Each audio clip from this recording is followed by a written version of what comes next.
to Bombay to be born. And for the first time in my life, it took us almost 1 month from Bombay to Durban. And August 1927, I reached Durban, South Africa.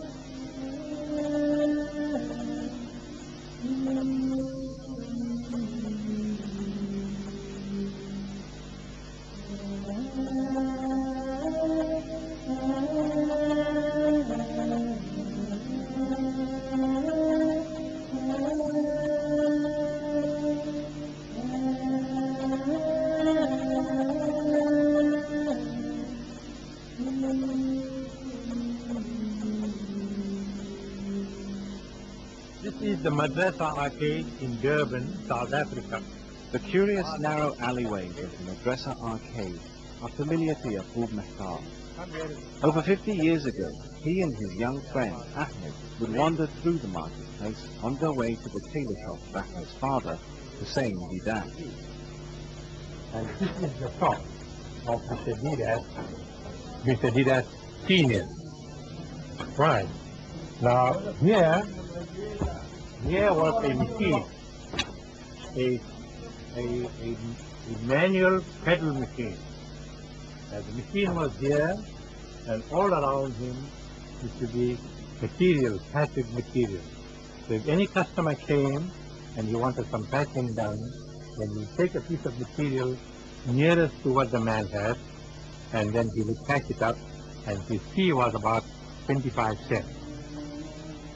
9-year-old Ahmed Deedat moved to Durban in 1927 to join his father Hussein, who had settled there a few years earlier.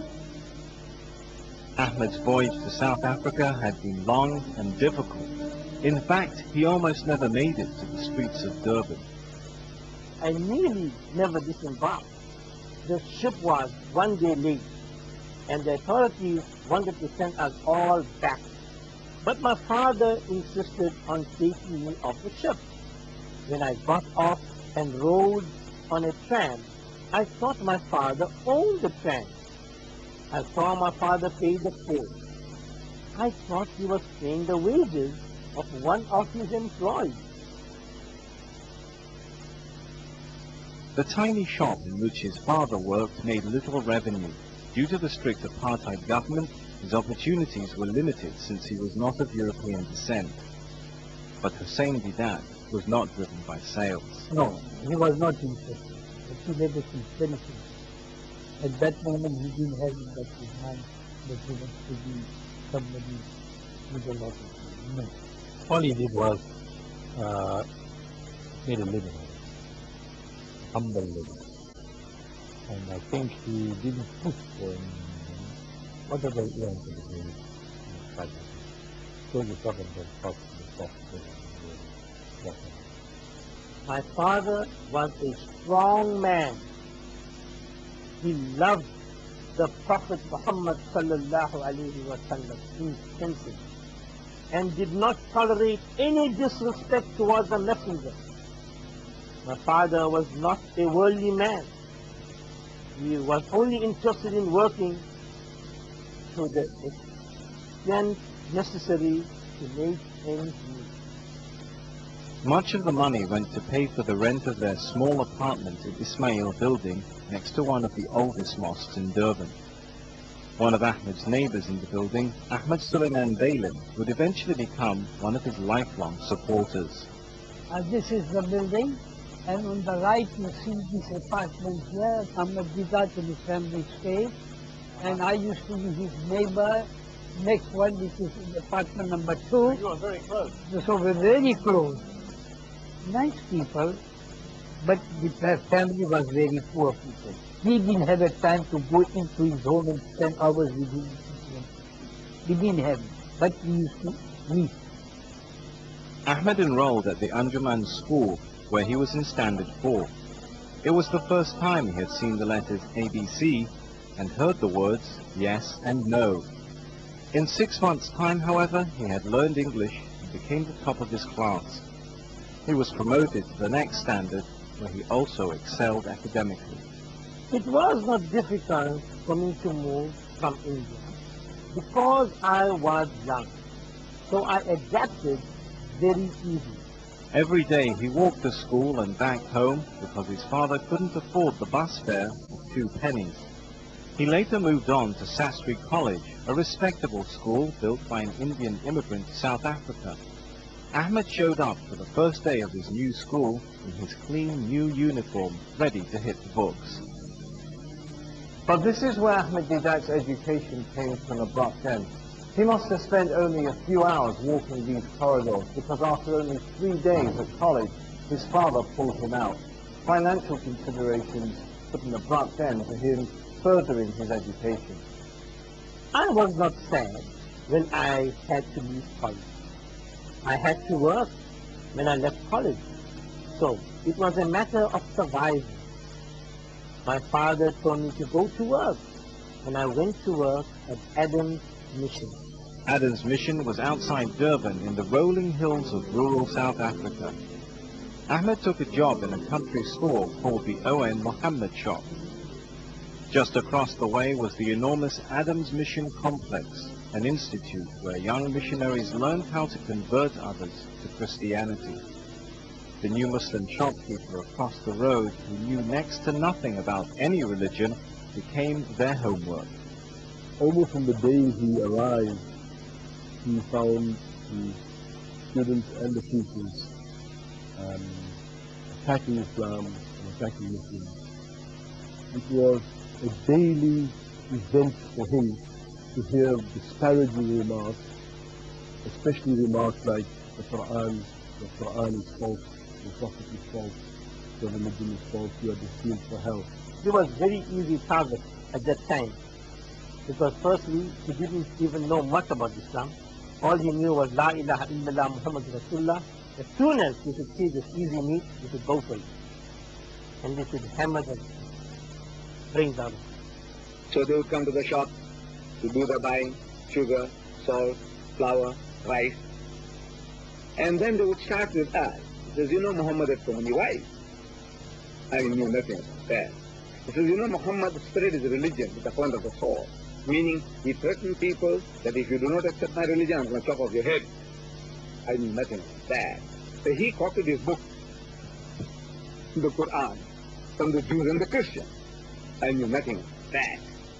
Now this constant attack, what was I to do? We went to Adam's Mission to ask the missionaries if there was anyone around who still remembered Ahmed Deedat and the shop.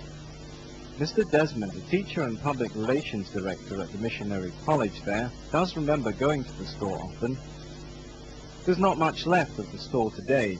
Desmond took us to the site where it used to stand. Yeah, that's where the shop used to be, and it was all burned out. Let's say, yeah.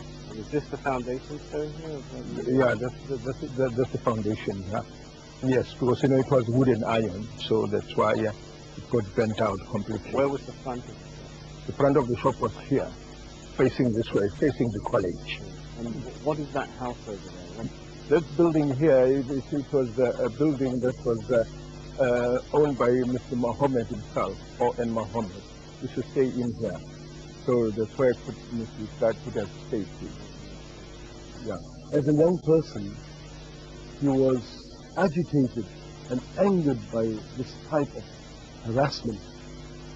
And he felt an urge and a desire to respond to them, but he was not equipped to deal with the challenges because he didn't have the background knowledge in developing the responses that were required. It was while he was cleaning out the shop where he worked that he stumbled across a book that would change his life.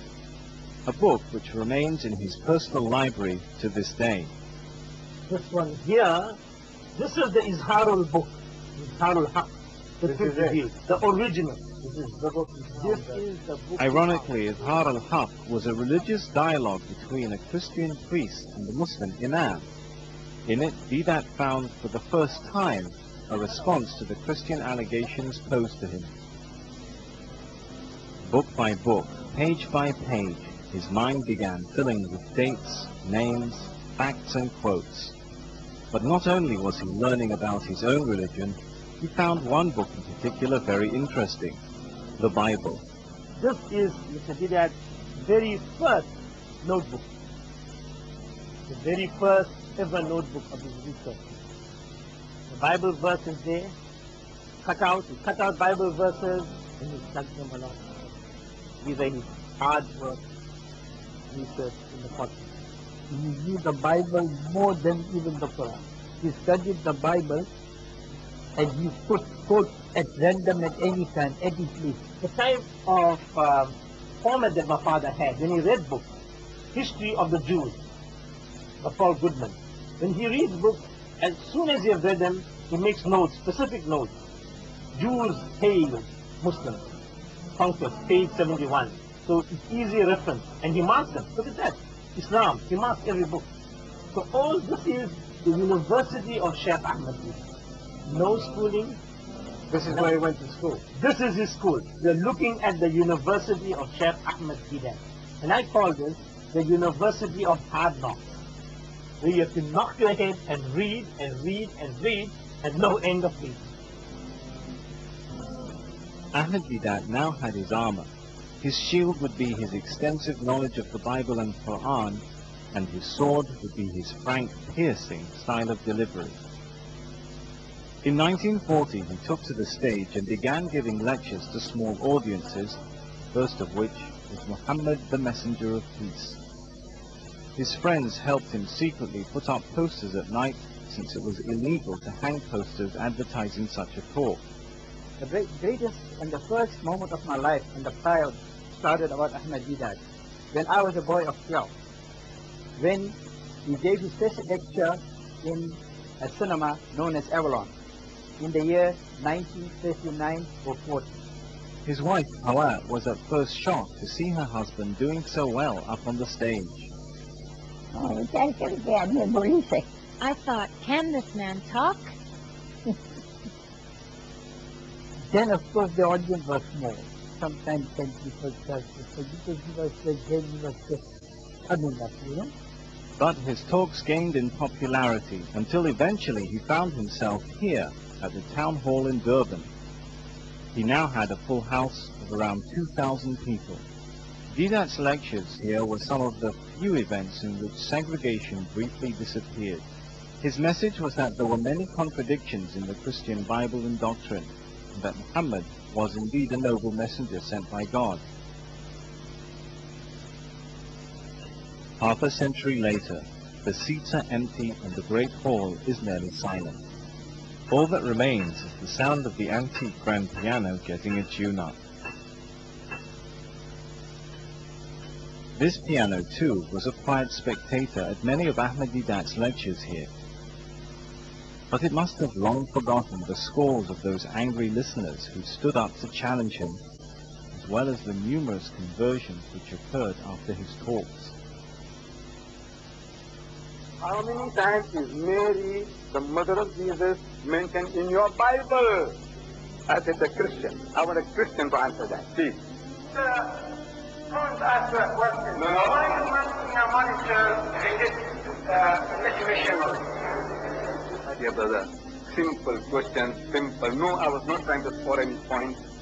I said, how many times is Mary, the mother of God, your mother of God, how many times is she mentioned in your book?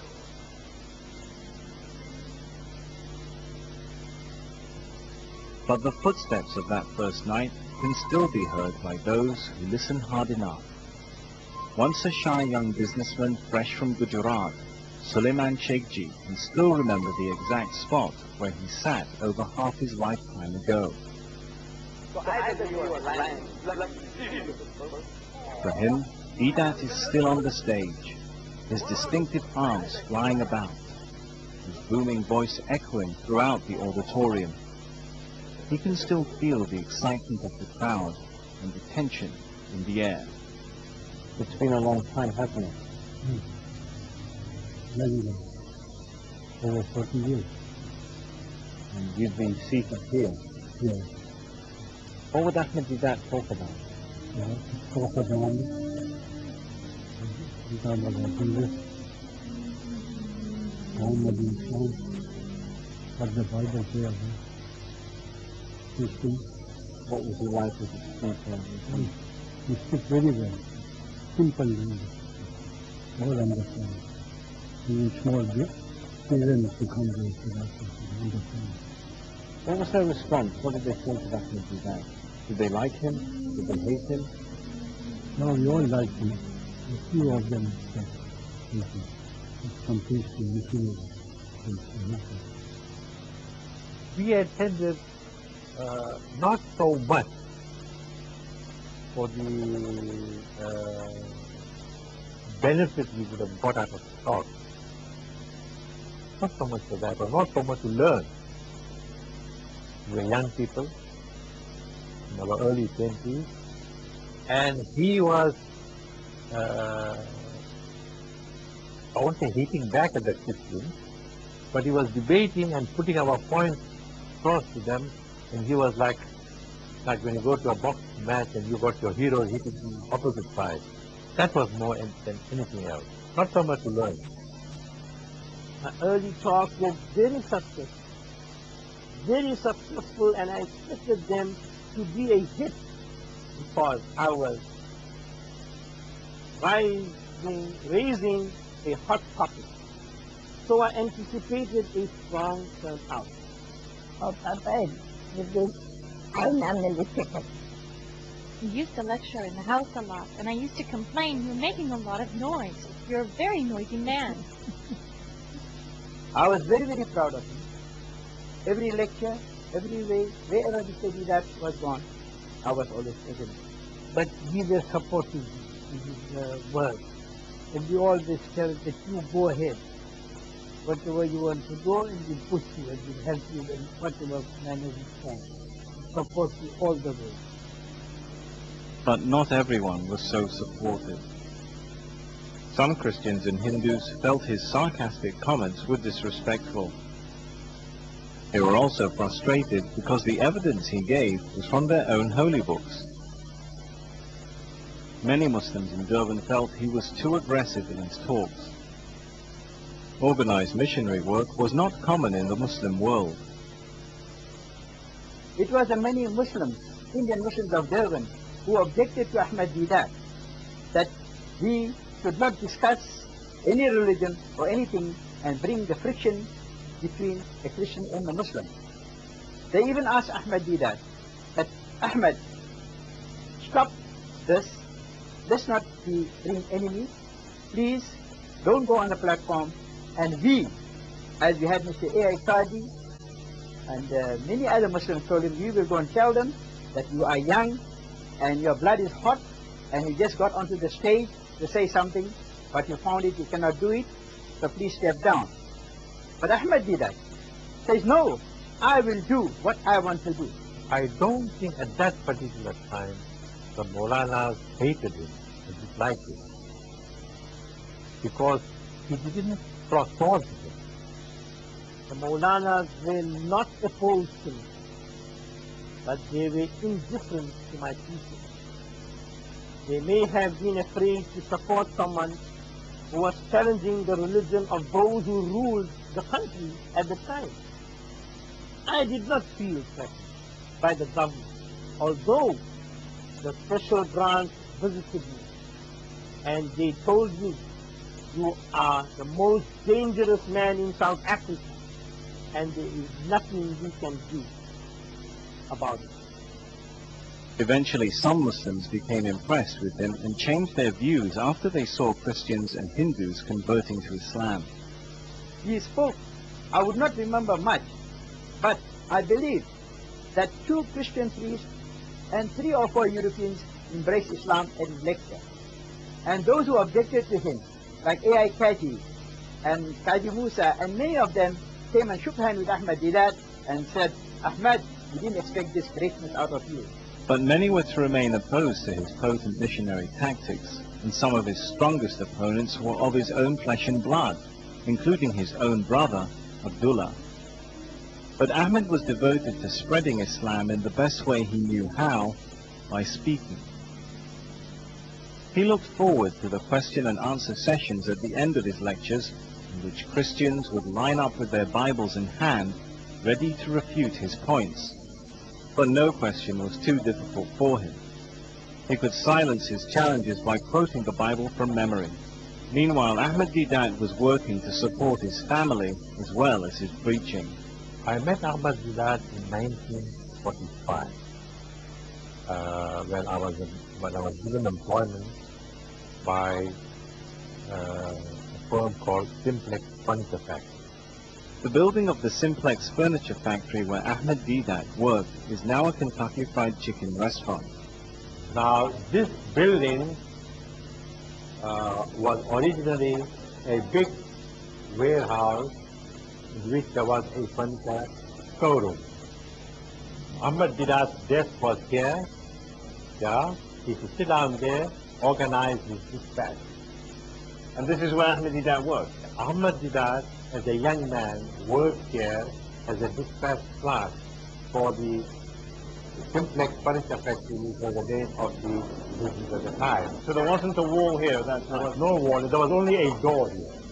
Now, whatever goods were sold and to be delivered, he used to come out of this door, and at lunchtime he would lock up the door, open again at 2 o'clock, and 5 o'clock, close and take the key home. So he was solely responsible for this door. Now, he was given this responsibility because he was an honest man.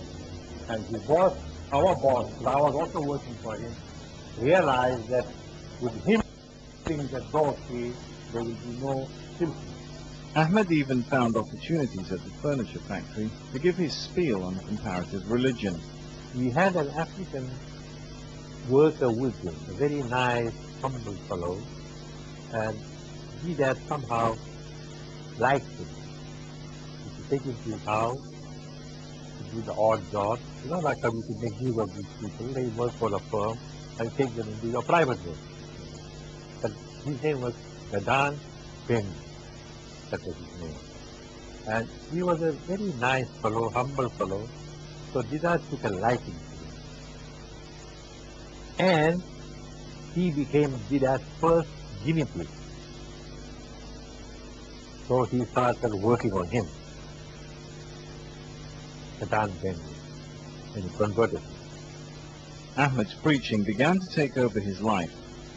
He moved to apartment number 45, the same building, where he put in countless hours of planning as well as budgeting. My father spent his own money and he printed cards talking about Islam to the Zulu people, to the black people, and you would see clearly here his home address, 45 Hussain's Building, King Street, and his home phone number. And he began to do this on his own, distribute cards with his own money. Many times they didn't have enough money to pay rent for their flat, the home that they were living in. It was a great struggle throughout. And you know, his wife used to make sweetmeats himself during the Eid al-Adha. He used to have sheep and goats that he used to sell to his men to sell it. He was a super salesman. He could have been earning a lot of money. He gave that up. Right outside of the house where Ahmed Deedat used to live, the reason I'm trying to be quiet is because the current occupants have asked us to keep the noise down. You see, there's someone inside who isn't feeling very well, has just had a stroke. We might try and make our way in a minute and take a look inside if possible. But it's interesting to note that this house is very close to the mosque right across the road in Durban. That's the mosque where Ahmed Deedat used to take visitors for a little tour. And it was strategically positioned because he used to invite people to come to his home, have a meal, have some saluki, and explain to them what Islam is, and then tell them, you know, there's a mosque just across the road. Would you like to come take a look at the mosque? And that was part of the core strategy, the core dawah strategy of Ahmed Deedat in the early days. The front door is as far as we got. It was obvious that this was not luxury housing. He must have lived humbly to save money for his preaching. And although money was tight, he still tried to make his family a priority. Whenever I'd see something I liked, Mr. Deedat would buy it for me. I didn't even have to ask. All I would say is, that's nice, and he would get it. Meanwhile, his popularity was growing nationwide. He was invited to Cape Town, where he received an overwhelming response. As a boy growing up in Cape Town, Ibrahim Saleh Muhammad not only attended Ahmed's lectures, he also helped to promote them. I know this road so well. You know, in the past, when Sheikh Deedat used to come to Cape Town, we used to come down this road and put posters all over the show. Sometimes illegally, but in those years there weren't any clauses in the government to say that we couldn't do it. And that was one of the areas that gained in popularity, was the fact that he posted all of the show, and everybody wanted to meet this man and see who he is. Ibrahim's father, Saleh, who was then the owner of the Rosmead supermarket, befriended Ahmed late one night when he came to the shop needing a favor.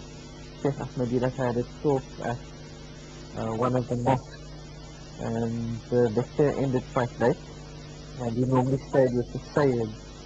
And when he returned to the Sayyid's residence that night, the place had been locked up, and he couldn't get the Sayyid's away. And the person that took him to the Sayyid's house said, well, they know somebody that would still be awake that time of the morning, referring to my dad. And when they came around to the small store that they had, my dad was busy packing certain beds, and I offered him a place to sleep for the night, and he slept with us whenever he came to the country. The two men would go on to become close friends. Saleh would reserve the halls for Ahmed to speak in when he came to town. In Cape Town, he lectured in huge lecture halls, including the Good Hope Centre and City Hall. But his lectures there had more than just religious significance. Many of the Muslims of the Cape had been brought over from Indonesia, Malaysia and India as slaves and political prisoners. They felt downtrodden and were tired of life as second-class citizens. To them, Ahmed Deedat was a knight in shining armor who had come to liberate them from the pressures of hardline missionaries and the idea that Islam was not a credible religion. I think because of the condition that the people found themselves in, they were subjected, most of the people lived below the breadline, and the Christians offered something to them. They offered them food and money, and they would change their religion for this. And Sheikh Ahmed Deedat offered them something that could counter with this. The Western arrogance made you feel a lesser human being. Together with the apartheid ideas, you were not equal to the white man, and your fate was therefore suspect or part of an uncivilized. And so Sheikh Ahmad going there and having these debates and presenting Islam as a positive force and dealing a hefty blow to the Christian missionary aggression, right, raised the morale of the Muslims. And in his gatherings in the Cape, 40,000 people used to turn up. But along with his momentum came the demand for a professional organization which could manage the size of planning and the money he needed to continue. And so in 1957, Ahmed Deedat, alongside two of his closest friends, founded the Islamic Propagation Center in Durban. The organization's first base was a tiny one-room office in the Madrasa arcade. The room still exists today, but has become a bookshop. The three founders started recruiting staff, one of whom was a secretary by the name of Muhammad Khan. They said, join us, Mr. Ranger, Mr. Deedat. They wanted to practice. I'm a practice. Yes. So, they said, well, come and join me. I did so much books and all, so come and join us. I said, I can't, I must wind up like this. Give me a month's chance to close up the business and hand it over. So I handed it over, and I came and done it in 1959. In its early years, the IPCI was involved in printing books and organizing classes for new Muslim converts. They would go door to door collecting money for their activities. Ahmed developed a good rapport with his staff, although he had a reputation for being demanding. As told many, once a job done, must be done. That's how it works. You can't fool around it. You want to do a thing, you make it. Don't ask it. Then one night in 1958, after a lecture in a mosque, Ahmed was given an offer he simply couldn't refuse. A man by the name of Haji Qadwa approached him and offered to donate 75 acres of land on the south coast for the sake of Islamic propagation. It sounded too good to be true. His lifelong dream of establishing an Islamic version of Adam's mission had just fallen out of the sky. And so As-Salam was born as a Muslim seminary where students would learn about comparative religion and how to pass on the teachings of Islam. Ahmed and his family uprooted from Durban and moved 80 kilometers south to the uninhabited hills surrounding As-Salam. He had to chop down trees just to reach the land. Once he arrived, he immediately put his hand to the plow in establishing the institution. He was the builder, the carpenter, the plumber, the one that brought the water from the dam, established the dam and brought the water from the river. He made the road. So almost all his time, because the resources were so limited, almost all his time went into building the structure. And as you know, he remained there for 17 years. But in that 17 years, we were starved of funds. So the little money that came in was used to build the structure. Students enrolled and classes began. As-Salam was at last up and running. Both he and his wife continued to work in the fields as well as in the classroom. And so with his house built on site and with the mosque and school already built, the stage seemed set for Ahmed Deedat to achieve his dream of a Muslim Da'i college. And yet that dream was to turn out very differently from how Sheikh Deedat envisaged. The development of As-Salam is indeed a milestone. It was the idea of one person who was perhaps too far ahead of his time. He was, in many ways, a pioneer in his ideas, but the community around him were not quite ready to establish such a vast institute. After 17 long years, and despite Ahmed's best efforts, As-Salam was failing. The lack of funding and expertise was proving to be too much. In 1973, he finally asked the trustees to relieve him of As-Salam. And so, without ever realizing his dream, Deedat returned to Durban, and As-Salam was made into a private Islamic school. I was relieved when I left As-Salam because I wanted to focus more on the IPCI. As-Salam did not let me focus enough on Dawah internationally. He set his hopes for just that, an international audience. His first opportunity to go abroad came sooner rather than later. On a trip to the World Association of Muslim Youth Conference in Riyadh in 1976, Ibrahim Jadwat took Ahmed along for some exposure. When I asked the Saudi television people to interview him, they laughed at me saying that there are 50 or 60 great scholars from all over the world, and why should we interview him? And so I said, look, give him 2 minutes of your time, and I'm sure that you will find something interesting. So they humored me, and they gave him the opportunity to come on TV. And of course the next day they were there because he was an institute with his approach, his dynamism, his personality, and the ideas that he presented was an institute, so they came back every day for more and more, and that's how he was opened up to the Muslim world. The Arab world was swept off its feet. They were thrilled by his knowledge of Christianity and his entertaining speeches. Then you don't have any degree, scientific degree? Or you didn't graduate from university? No, I didn't have that good fortune. I passed a very primary stage in education, what we in my country call standard 6. That is 4 years before matric. I finished off. And how could you be like that? So much knowledgeable. You see, I suppose it's experience. It has been a hobby with me, but this was actually forced by the Christians of country. The money he got, one thought, I might. The first trip to Riyadh was a major event in his life. there is a letter that he wrote to the Secretary General of Islamic Advisor, in which he says that coming to this conference, I can feel that one of my dreams of printing and distributing the Quran and the literature in the volumes that we require will be realized by the people that I'm meeting and the opportunities that I am now presented with. Going to Riyadh was a turning point for me. Not because it opened up the east, but Riyadh opened up the west.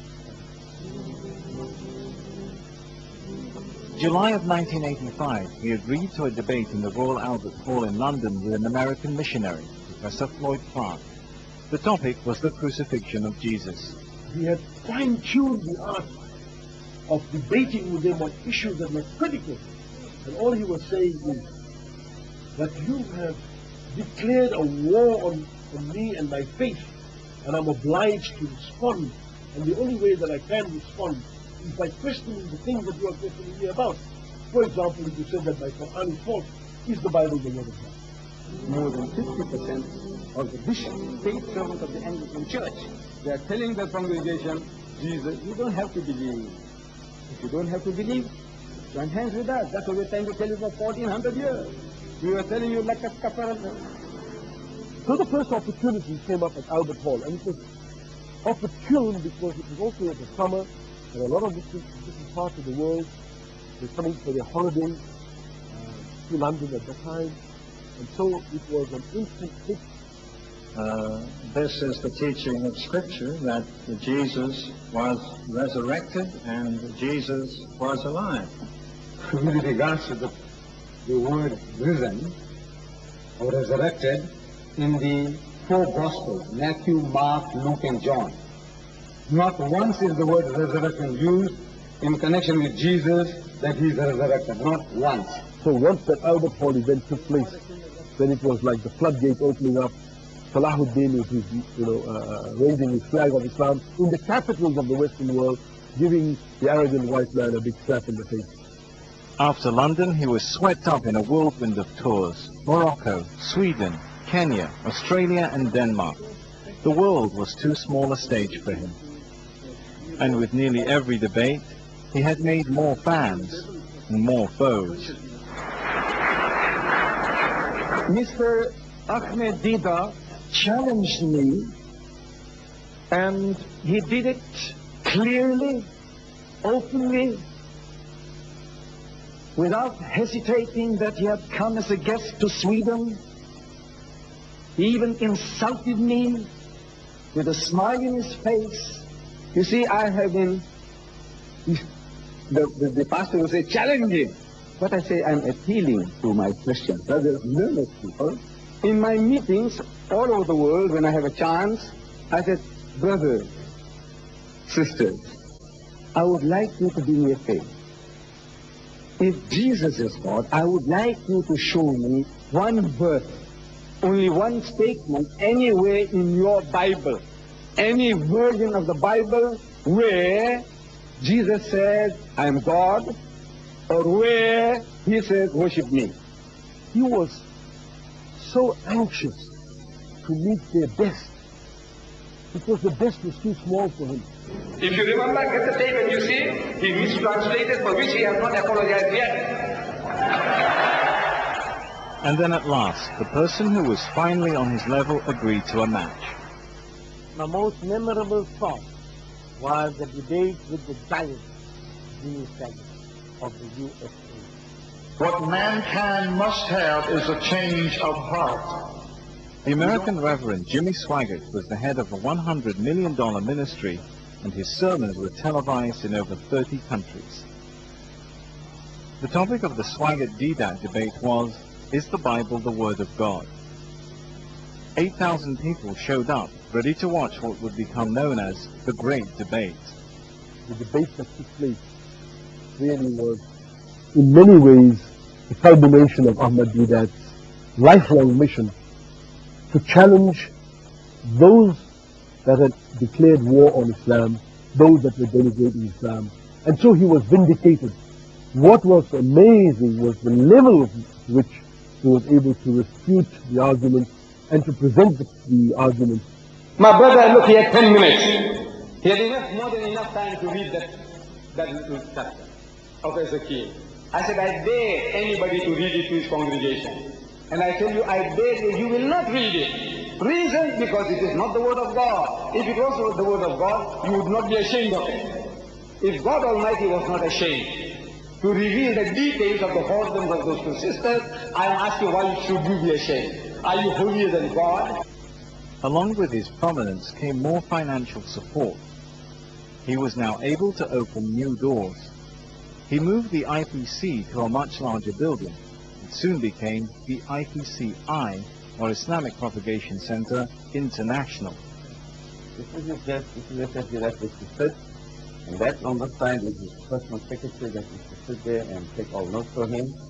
And on this side he had, if he had more than 2 or 3 people, we would make them sit here, or if there's a protracted discussion, something more intense, then we should make them sit here. It was in this office that Ahmed Deedat received all types of people. Some were timid, and others were fuming.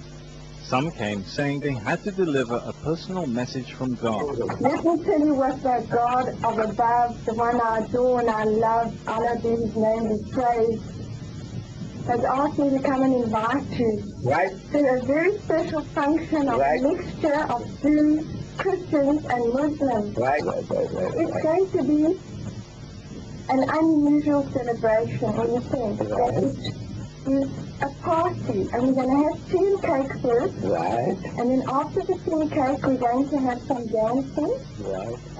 But the message could sometimes turn into trauma. It must have been one of the few times in Ahmed Deedat's life when he was nearly speechless. I'm tired of the party. I've had enough. Here we are so near and yet so far. I've had enough. Most Christians, Jews and the Muslims, I they are so know, close. my brothers, and they keep fighting. And I can't handle it anymore in my life because I've been torn between them wherever I go. And I told the Lord I've had enough. Please don't do it to me anymore. I love Allah, but I love God and Jehovah to the Jews.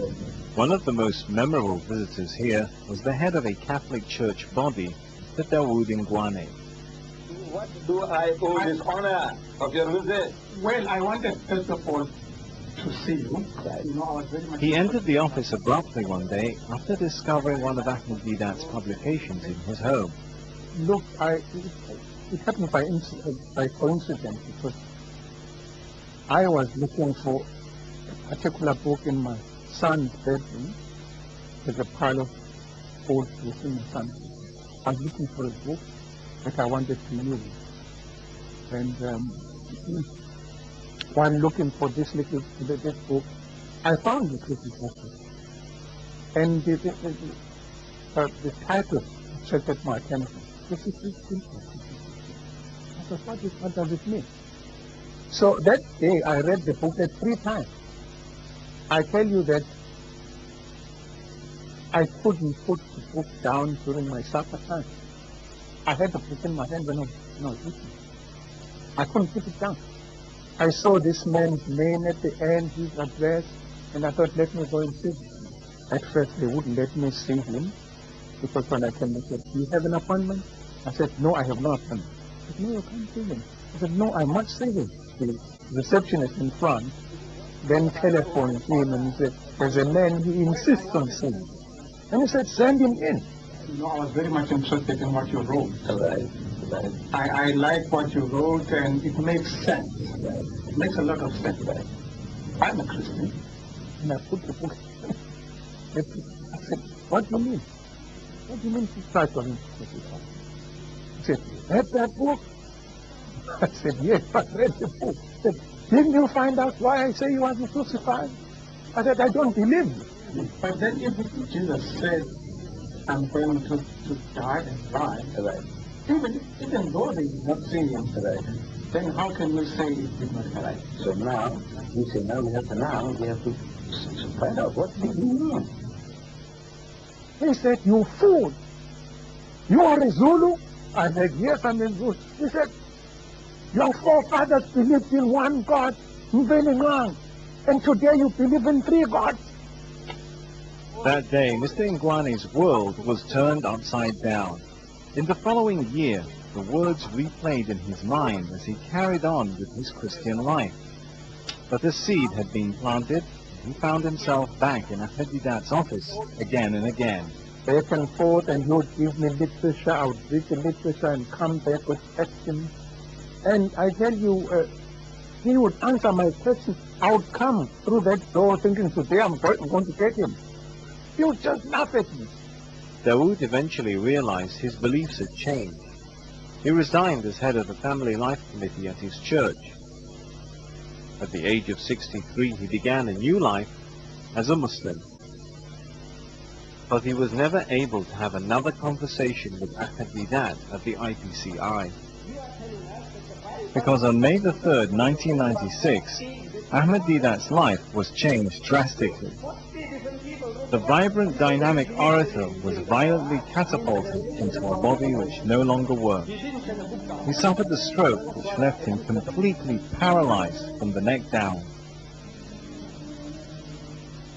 And 6 years ago, he suffered a stroke which was known as a lock-in syndrome. Lock-in syndrome is that a father can hear, understand, feel everything. But it is difficult for him to communicate. Very difficult. He can communicate with others as well by coordinating his eye movements with an alphabetical chart. I called out the rows individually, and my father, with the blinking of the eye, watch his face, give me a yes, Baba. That's a yes. Give me a no. It's no. If a man can tell you yes or no, and if you give him leading questions, surely he can speak. And speak he does. Right. He indicated the moment our camera crew arrived if he wanted to give us a message. 1, 2, 3, 4, 3, up. 1, 2, 3, 4, left, 3, down. Good job. He said right now at 3:30 on the 17th of September 2002, and I read, I am happy to see my brother from Dubai. We weren't the only visitors on that day. A local acquaintance, Mr. Ayu, dropped by to talk about his recent publications. In that meeting, Ahmed spelled out a blunt message to his friend. It became obvious that Ahmed Deedat's sharp wit and sense of humor hadn't gone anywhere. Christian missionaries are still trying to convert Ahmed Deedat. We come sincerely. We had a lady, an African lady, who visited my father on the 25th of December 2001. 25th of December. He came in with the Bible. He said, accept Jesus as a Savior, and you walk. Muhammad was Jesus.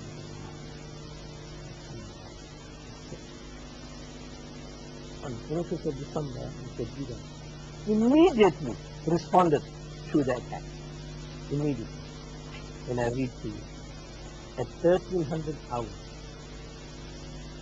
Mr. Deedat says, Dear Msomi, ask your friend to be seated. First and foremost, the Sunnah of Rasulullah. Ahlan wa sahlan. Ask your friend to be seated. Immediately thereafter, we requested her, please read Genesis chapter 19, verse 7.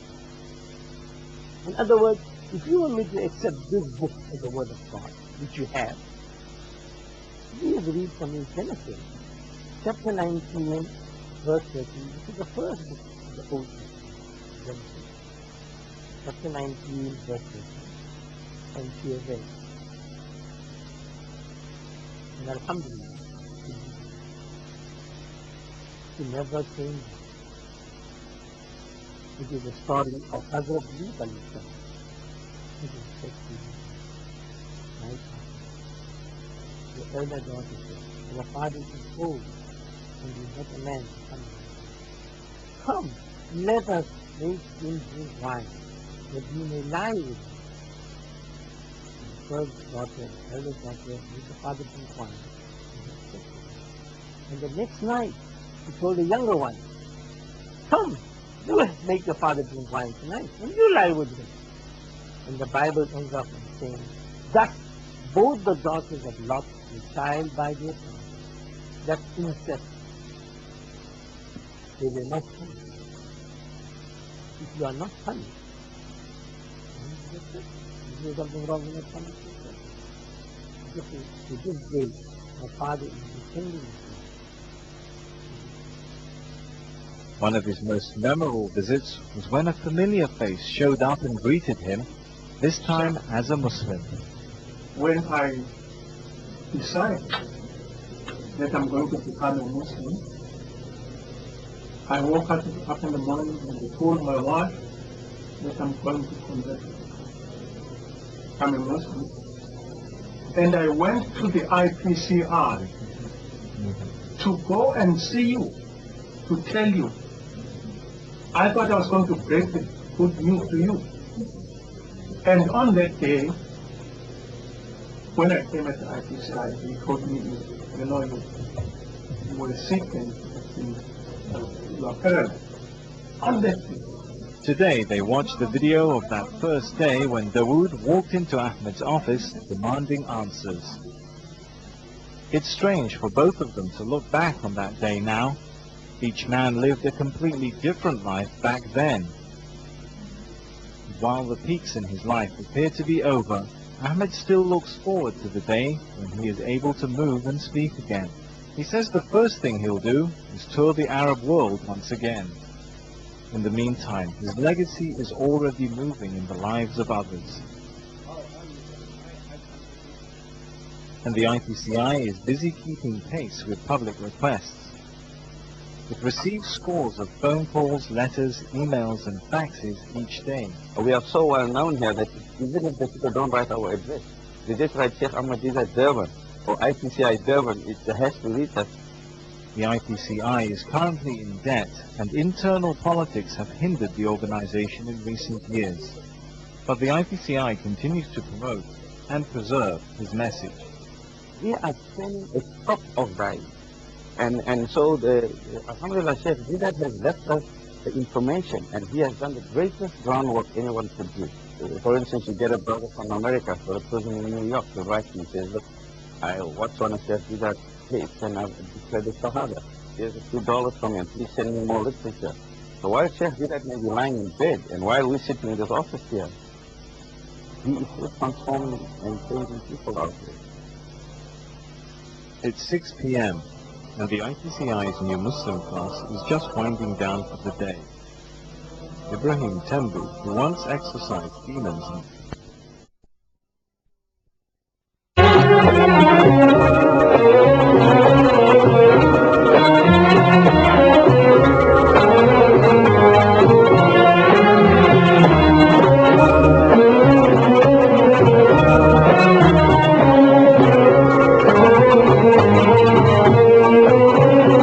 Look at the background of the IPCI first. The Islamic Propagation Center International in Durban, South Africa, was established over 35 years ago by Sheikh Ahmed Deedat. It has been on the leading edge of dawah through its dynamic activities.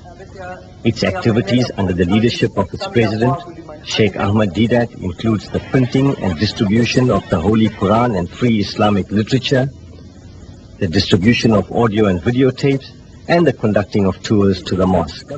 Sheikh Deedat, at 74 years of age, is still waging a relentless mission for Islam and has delivered thousands of lectures all over the world. Put some nice, beautiful epitaphs on his tombstone. He has participated in many debates. What then shall I do with Jesus, who is called the Christ?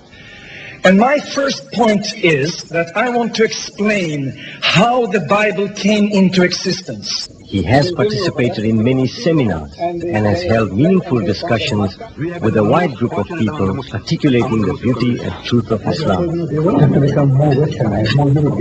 Mr. Is there any way I can be of any help to you, sir? In any way? No, that's all right. I'm sure you will do a deal with everything. Inshallah. You consider his interest of South Africa. Inshallah. I have noted you having spoken to Ismail and Yes, sir. and I leave the matter entirely in your hands. Thank you very much, sir. Thank you very much. Thank you. Not too busy to talk to you, sir. Yes, well, I am going to visit now in the second.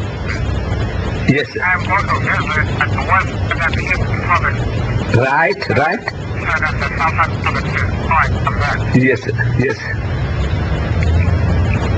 Thank you very much. Pleasure. It was a pleasure and a privilege. I thought somebody was pulling my leg when they said the President Mandela on the line. I thought somebody is making a fool of me now.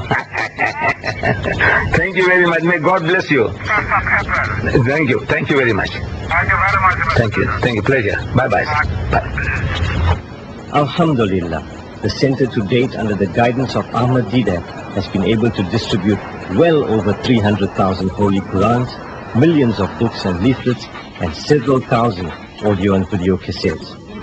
Thousands of non-Muslims have embraced Islam as a result of these initiatives. Now we want to publish 100,000 of the Qurans. This outstanding work has been made possible by the help of Allah subhanahu wa ta'ala and the generosity of Ahmed Deedat's many well-wishers all over the world.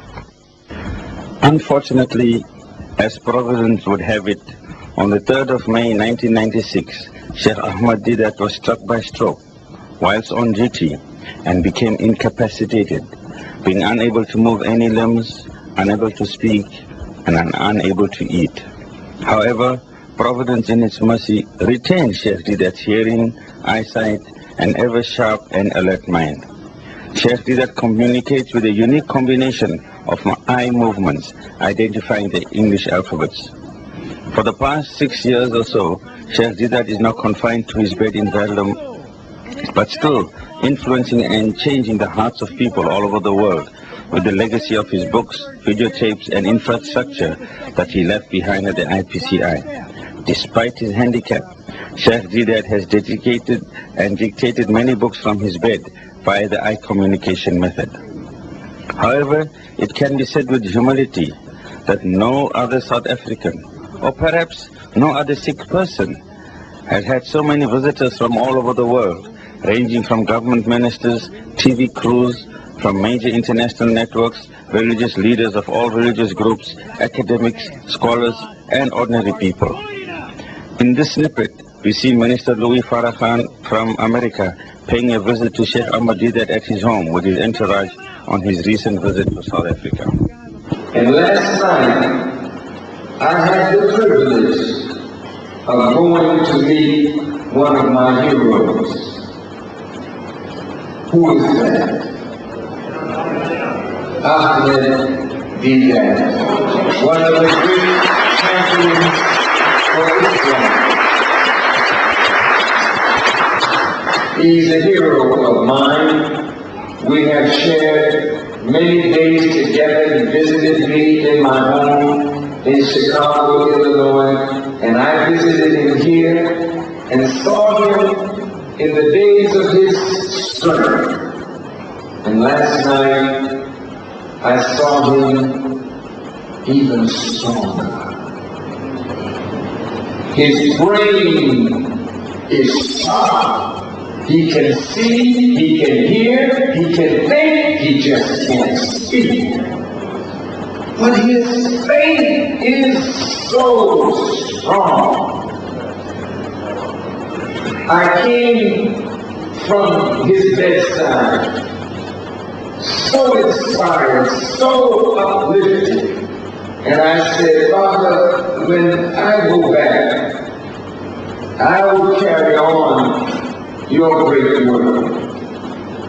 Do not worry, you will never be forgotten.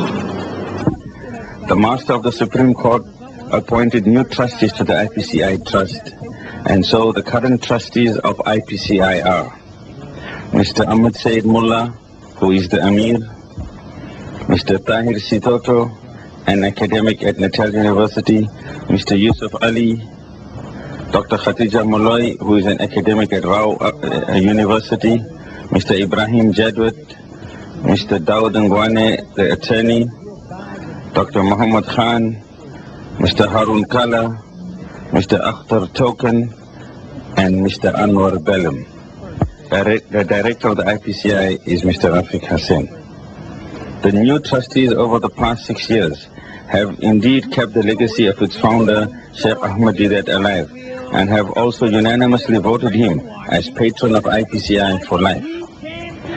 However, many sweeping changes, politically and otherwise, have taken place both in South Africa and globally, changes that brought into play new scenarios and new demographics. The IPCI had to meet these new challenges. One of its intervention measures was to bring in international guest speakers. Over the past few years, the IPCI brought the following dynamic personalities to our shores. Dr. Ali Musa from America, a previous drug lord turned social reformer. Dr. Khalid Al-Mansour, an academic from America. Dr. Deborah Mubashir, a former Baptist minister from America. Mr. John Yahya Kaysen, also from America, father of the boxer Hashim Rahman. Our current MC, Dr. Don Matera, is our own international personality in his own right, who ran a workshop on African Renaissance. Then came September 11th, which changed again in a very profound way the world we live in. To meet these challenges, we had as guests of IPCI, Dr. Zafar Bangash of Canada and Dr. Enver Masood from Washington, D.C., who gave us some insight into the happenings of September 11th.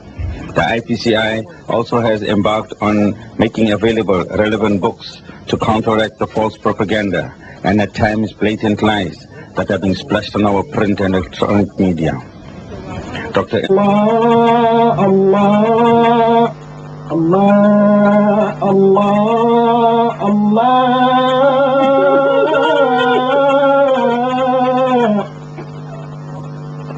Ya ibad Allah, اذكروا رجال الله. One of the core programs of the IPCI is what we call human resource development, training of individuals to meet the challenges and the new challenges facing us globally, nationally, and internationally. Here we see the last July group of students from all over the country who have come in for a 1-week intensive training program that was run at As-Salam Institute. These are the du'at from all over the country, some as far afield as Botswana, Lesotho, Zambia, and the 9 provinces. IPCI also concentrates on development of the women who are the first universities of society. Ahmed Deedat, Ya Mu'assis al-Qawi, Ahmed Deedat. The mission statement of the IPCI reads, to present the message of Islam in a manner that makes Islam a blessing to humanity.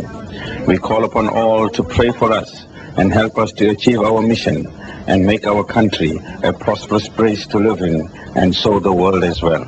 May God Almighty help us and bless us. Assalamu alaikum wa rahmatullahi wa barakatuh. On this topic of the legacy of Sheikh Ahmed Deedat, there is so much to say, and I'm not sure where I should begin. I spent almost all my adult life from teenage in the company of or in the shadow of Ahmed Deedat. We shared times when we were students and we used to visit him at As-Salam, and the hospitality and kindness that he extended to all of us are memories that we can reflect on and which continues to inspire us. This morning, as I was reflecting on what I should say, a fax came through to me from a sister in which she thanks Sheikh Ahmed Deedat for what has happened to her. And I would like you to just read this now with me, because it's one of the most inspiring things that I have come across in the many things that have been read and said about him. This comes from the heart of a sister who found Islam. So share this with me while we reflect on the glimpses of the life of Ahmed Deedat. This came on my desk this morning, and I was simply fascinated that, and it was coincidental, and I thought I should share it with you before I start talking about some of the things that I remember, glimpses in the life of Sheikh Ahmed Deedat. The sister, whose first name was Tamara Ann Mudley, and she is now Tasmira Muhammad, writes this thank you note to Sheikh Ahmed Deedat, in which she says, I wish I could express the feeling in my heart. I wish I knew where to start, but the gratitude I feel transcends all speech, and the reward I should give you is beyond my reach. You've rescued me from the cold, dark sea, and for the first time I feel the sun's warm rays on me. I feel life entering my once dead soul. You've given me Islam, which has made me whole. Thank you for the Quran, the last revelation, and a huge brotherhood, Allah's chosen nation. Thank you for reaching out to people who are lost, whose blindness and ignorance their very souls will cost. May Allah reward you for all that you've done. May Allah bless the work you've unselfishly begun. Thank you once again for the truth of Islam.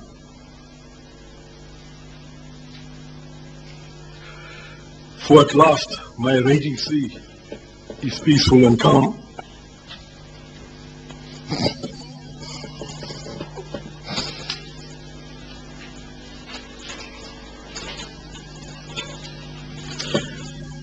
Those of us who knew Ahmed Deedat knew of his struggle, knew of his sacrifice, and knew of the time when his wife had to make mithai and sell it so that they could make ends meet, where he was selling sheep and goat so that they could make ends meet.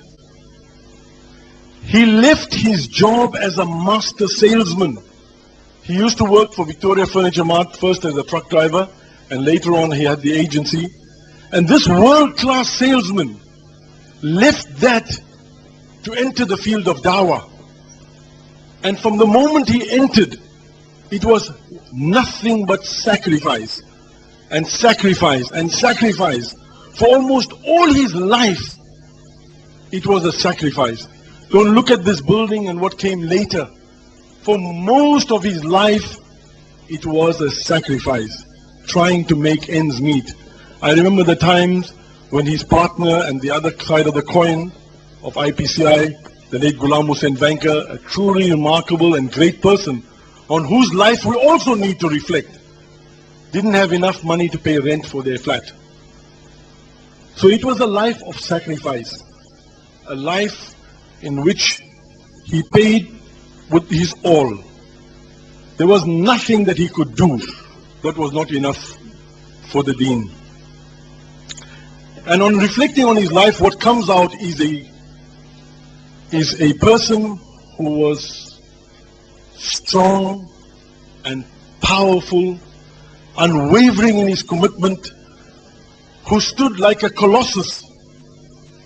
And when you think about the people that stood up and opposed him, believe me that the Christian priest feared and disliked him as much as the Sheikh and the Alim did.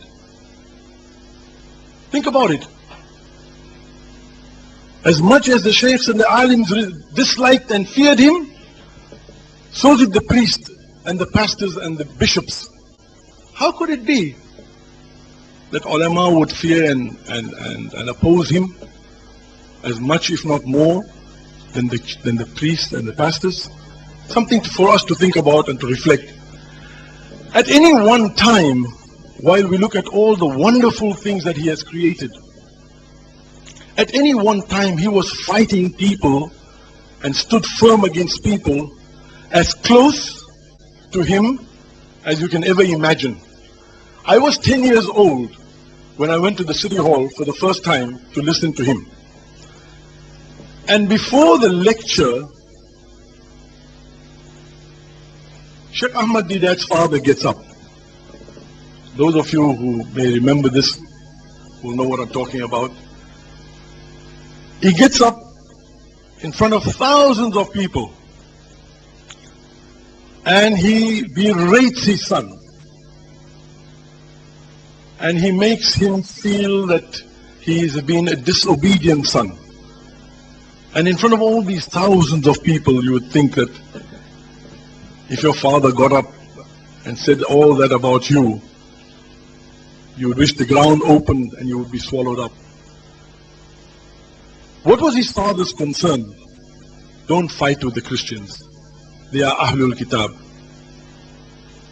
This is not the way for us. And many things like that. But his father was wrong. Because in the time that we are talking about, there was a worldwide anti-Muslim campaign. It was an aggression against Islam. He grew up, and most of us grew up at the time when the Western world called our religion false, called our Prophet false, called the Quran false, and condemned us to hell, saying that only the blood of Christ will save you. So this was an aggression, it was an act of war, and it wasn't local, it was international.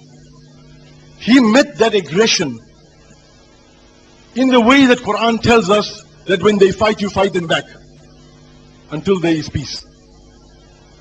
So in all the arguments that were presented about not fighting with them, about accommodating them, about adopting a peaceful attitude, in that time, when they were telling you that your religion is false, your prophet is false, and your Quran is false, how could you regard that as a friendly gesture on the part of people? So Ahmed Deedat quite rightly met an aggression with an aggression. And in the time that we're talking about, he was probably misunderstood for many reasons. At any one time, it was his father, it was his brother Abdullah, and I wish he was sitting here so that I could tell him in front of his face, with a group called the Al-Mujaddid. It was the ulama, and it was Sheikh in the Cape. It was Makki, and it was Pir Bhai. And it was a lot of other Muslims, business people especially, who didn't want to rock the boat. All of them, all together, opposing Ahmed Deedat.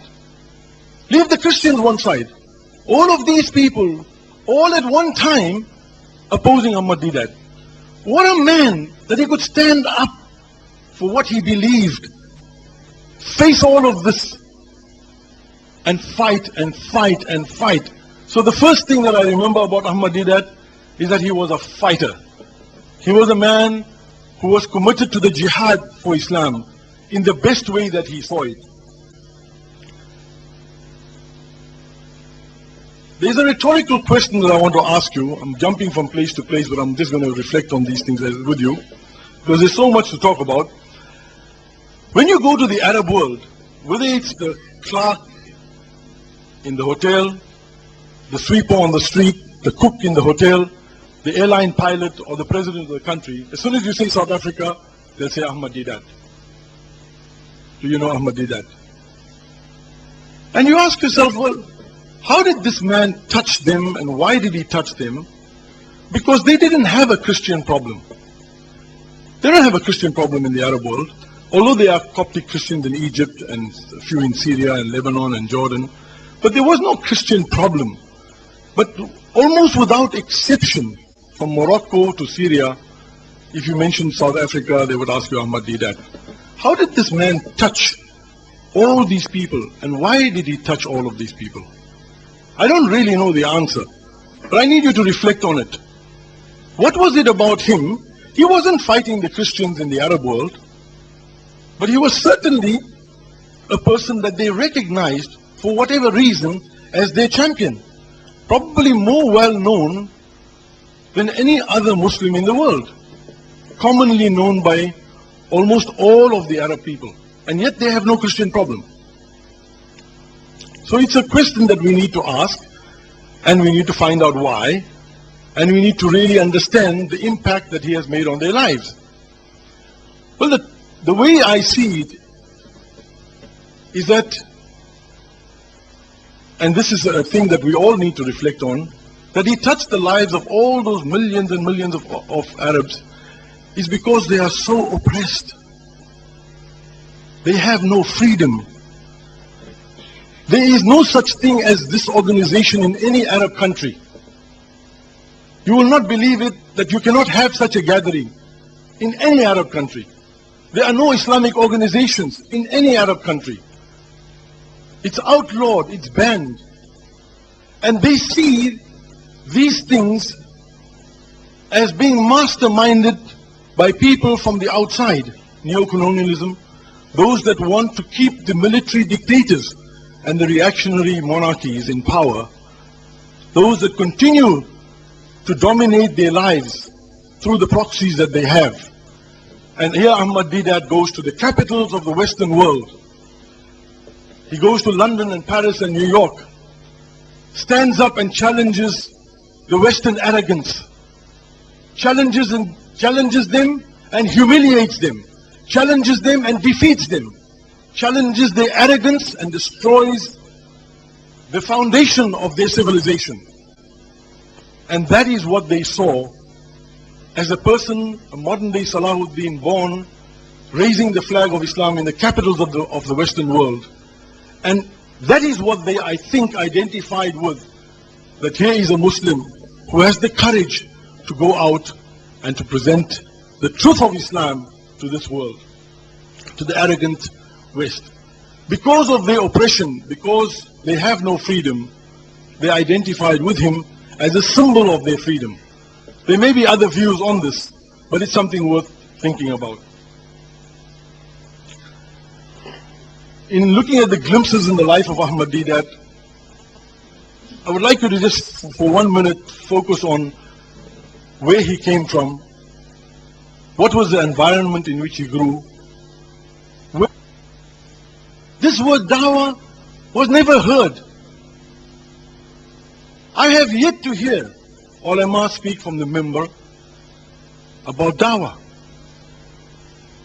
The responsibility, when you claim that al-ulama warathatul anbiya, I'm not here to criticize the ulama, you're saying that you are the true inheritors of the prophets, then the first function of the prophet was dawah. And you never heard it. You still don't hear it. At a time when this word was not known to us, at a time when it was something that was foreign, Ahmad Deedat and those that were around him took up this challenge of dawah and presenting Islam to the people. So we should understand the circumstance. Today we have so many organizations that are doing the work, but at that time there was just no atmosphere. The environment was not conducive to dawah because it was a stranger to us. It was unknown to us. And as a consequence, what they gave to the dawah, they gave almost as if they were doing the person who came there as a beggar, they were giving him some crumbs. There was no commitment to the dawah. So not only was there opposition from the ulama, opposition from all those who felt that we shouldn't rock the boat, that we shouldn't attack the Christians, there was also a paucity of funds.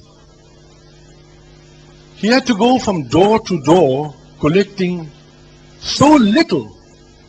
If somebody had 100 rands to give a year in zakat or whatever, 95 rand would be committed to everything else, and the 5 rand may be committed to dawah. And from that 5 rand, Pir Bhai wanted his share, Makki wanted his share, Deedat wanted his share. So they were all the time at each other's throats, trying to get the biggest share of the smallest crumb. And that is the circumstances in which Ahmad Deedat was growing up. But just reflecting a little bit more, just beyond that a little bit, in which environment and what was there at the time of Ahmad Deedat. Well, I want to talk to you about 1942, when as a young man in his early 20s, he gave his first lecture on the life of the Prophet Muhammad at Avalon Cinema, as a young man, 21 or something like that, and he gave his talk on the life of the Prophet. At that time, he hadn't quite confronted the Christians, he hadn't quite met their challenges, but his love for the Prophet made him go out into a cinema to deliver a talk, a young man. He paid for the pamphlet himself, he advertised himself, and he called the late A.I. Kaji to chair that session. Why am I saying this? Because had the Christians not been there, Ahmad Deedat would still have been there. He was a fighter. He was a person who was ready to commit himself and to do the work of da'wah. So if the Christian problem was not there, he was still a fighter for Islam. And when I looked at why, and I asked people that knew him why he selected the topic of the life of the Prophet, then I learnt about his father. His father belonged loosely to a group known as Ashik Rasul, translation of which means the lovers of the Prophet. When I think about those who claim that they love the Prophet today, I think about his father. If you didn't say that you were an Ashik Rasul, the guy would probably take out his dagger and kill you. They felt so strongly about you being an Ashik Rasul, the lover of the Prophet. This is the loose term in which Ahmad Deedat's father was committed to, as an Ashik Rasul. And Ahmad Deedat grew up in the shadow of that philosophy of Ashik Rasul. We are trying to write something on the life of the Prophet of Ahmad Deedat, and in asking people what they knew about Ahmad Deedat and his early life, I spoke to Fatima Mir, and she told me that Ahmad Deedat's father was a close friend of her father and a regular visitor to their home. And when Ismail Mir, when they were just newly married and Ismail Mir went to prison for the first time, for those of you who don't know, Ismail Mir is one of the colleagues of our President, ex-President Mandela, very close colleague, one of the original authors and founders of the Charter. He wrote it in his own handwriting, he tells me.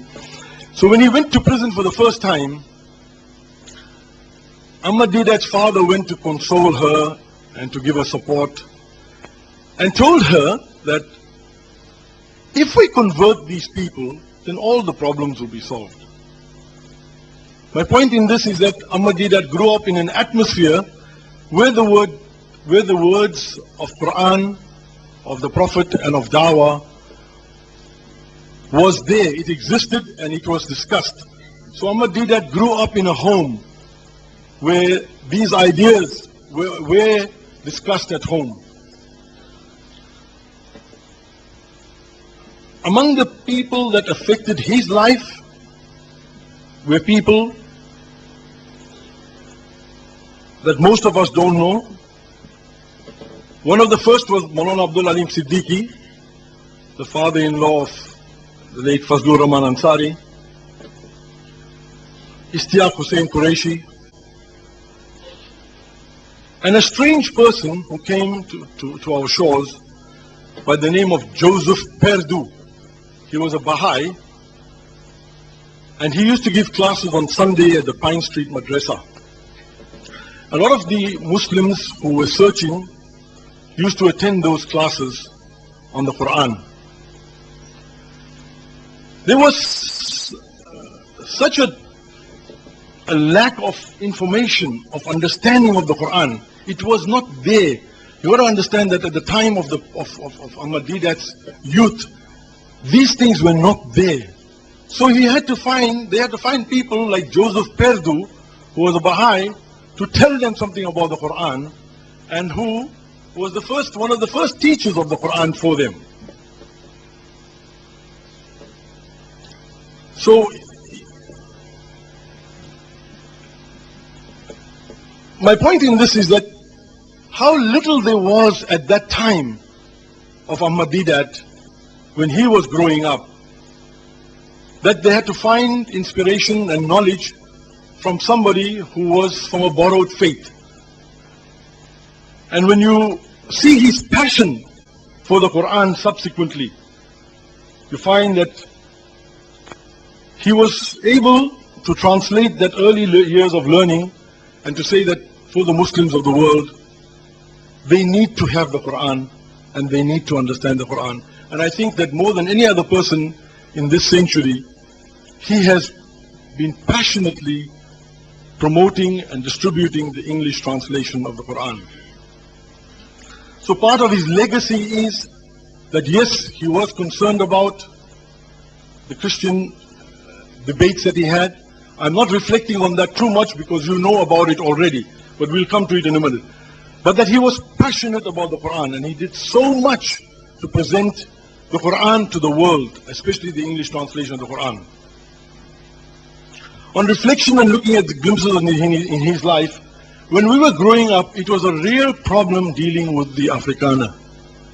It was not difficult for him to take you off the road, or to get hold of you in some corner and slap you, or to insult you, or to call you coolie or whatever, all those terms. It was very normal for him to do that, to abuse you, to humiliate you. That was the atmosphere in which we grew up. The abuse of the Afrikaner against people and white people generally. And here we find Ahmed Deedat at a time when people are afraid to even talk to these people, standing up on the major platforms, confronting them, not afraid to stand up to them.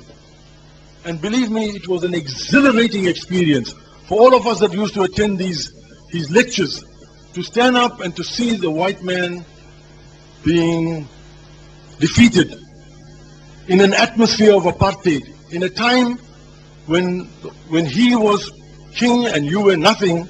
Ahmed Deedat stood up like a colossus and he fought for Islam, he presented Islam, he humiliated them, and we all clapped and said Allahu Akbar. These were times when it will be difficult for you to understand what it meant to young people living in apartheid to have somebody like Ahmed Deedat stand up to these people.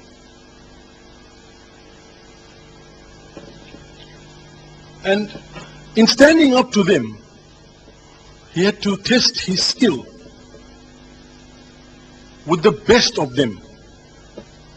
And as you know, they all go through Bible colleges, they all go through institutions of higher learning.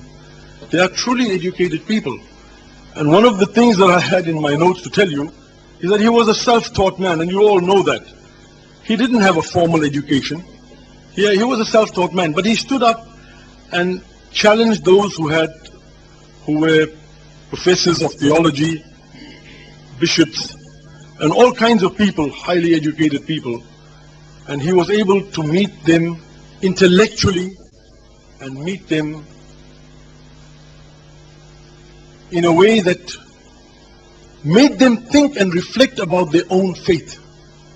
One of his greatest legacies is that the Christian world will never be the same again. Every Bible college, every theological seminary in the world has a section devoted to Ahmed Deedat. It has become compulsory reading and compulsory viewing. To graduate from those colleges, you have to study Ahmed Deedat. And the debate that he started off with, and this is his true legacy, they started off calling your religion false, your Quran false, your Prophet false.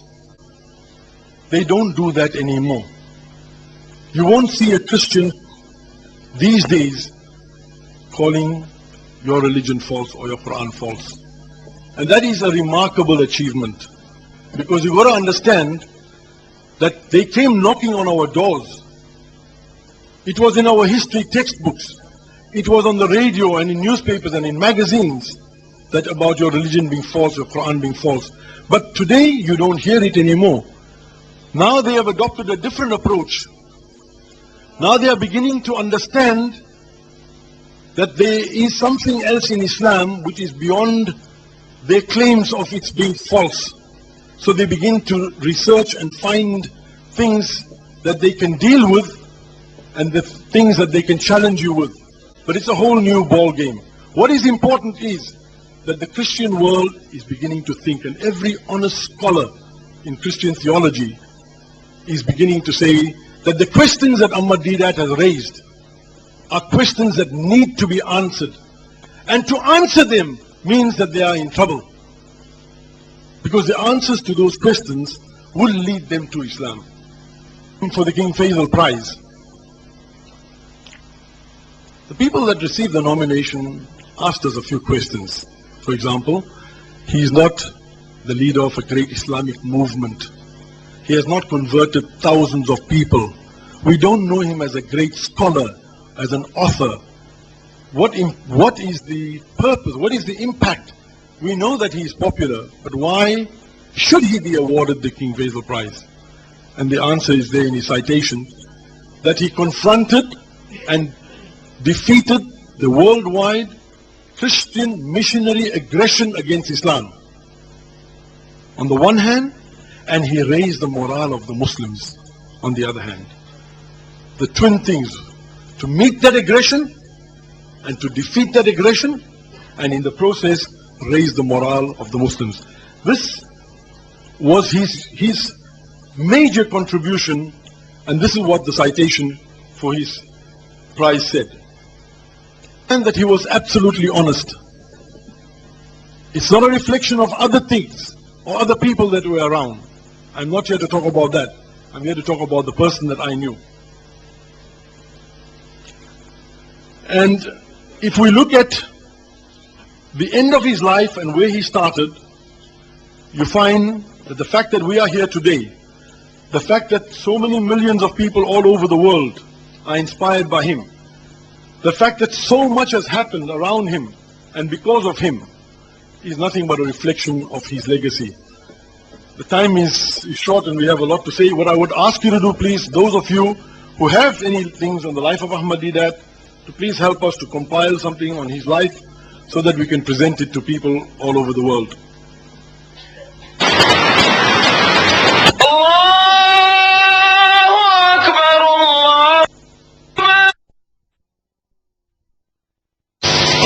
We started the center in 1958 with 3 pounds and 5 shillings. And alhamdulillah, from that little beginning, we have grown. This whole area, with hundreds of little dwellings, is called Adam's Mission Station. And about 50 years ago, I worked in a shop close by here, and across the valley from the shop is what is called Adam's Mission Station, Adam's College. And students from this college used to come along, and those who were training missionaries, they were harassing me and the other employees, Muslim employees of the shop, telling us so many things about Islam and about the Prophet of Islam, about which I had no knowledge. Now, these missionaries, they were making life miserable for us from this college. They were getting training there as to how to deal with the Muslims. And as they came to do the shopping here, they asked us questions. Criticism, actually. He says, Muhammad has so many wives. I knew nothing about that. He says, Muhammad spread his religion at the point of the sword. I knew nothing about that. He says, he copied his book from the Jews and the Christians. I knew nothing about that. So what was I as a Muslim to do? You fight back, but without knowledge you can't fight back. Run away, and jobs are very difficult to find those days. So I had a natural urge for reading. And one Sunday morning, going into my boss's warehouse, I was rummaging through a pile of old newspapers, looking for some better reading material than newspapers to read. And as I was looking for such a material, I came across a worm-eaten book. This book, we have renewed the cover, but a worm-eaten book. And when I picked it up, I started to sneeze because it was all full of mildew. And I read the title of the book. It said, Izharul Haq, spelled out in Latin script, IZHARULHAKK, Izharul Haq. Now to me that sounded Arabic, Izharul Haq. It sounds like Arabic. So I didn't know what it meant. I see here at the bottom it says the truth revealed. This was a very old publication, printed in 1915 in India. 2 years older than myself. I was born in 18, these are 3 years older than myself. Now this book actually changed my life. Had it not been that I came across this book, I would not have been doing what I'm doing today. That is, talking to people about religion on a comparative basis. This is how it all started here in this area 50 years ago.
Islamic Propagation Center International came into being.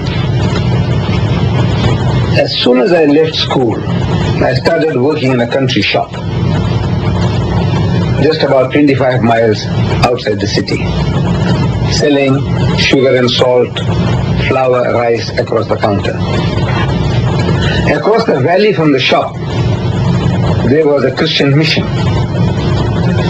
a university, where they were training missionaries.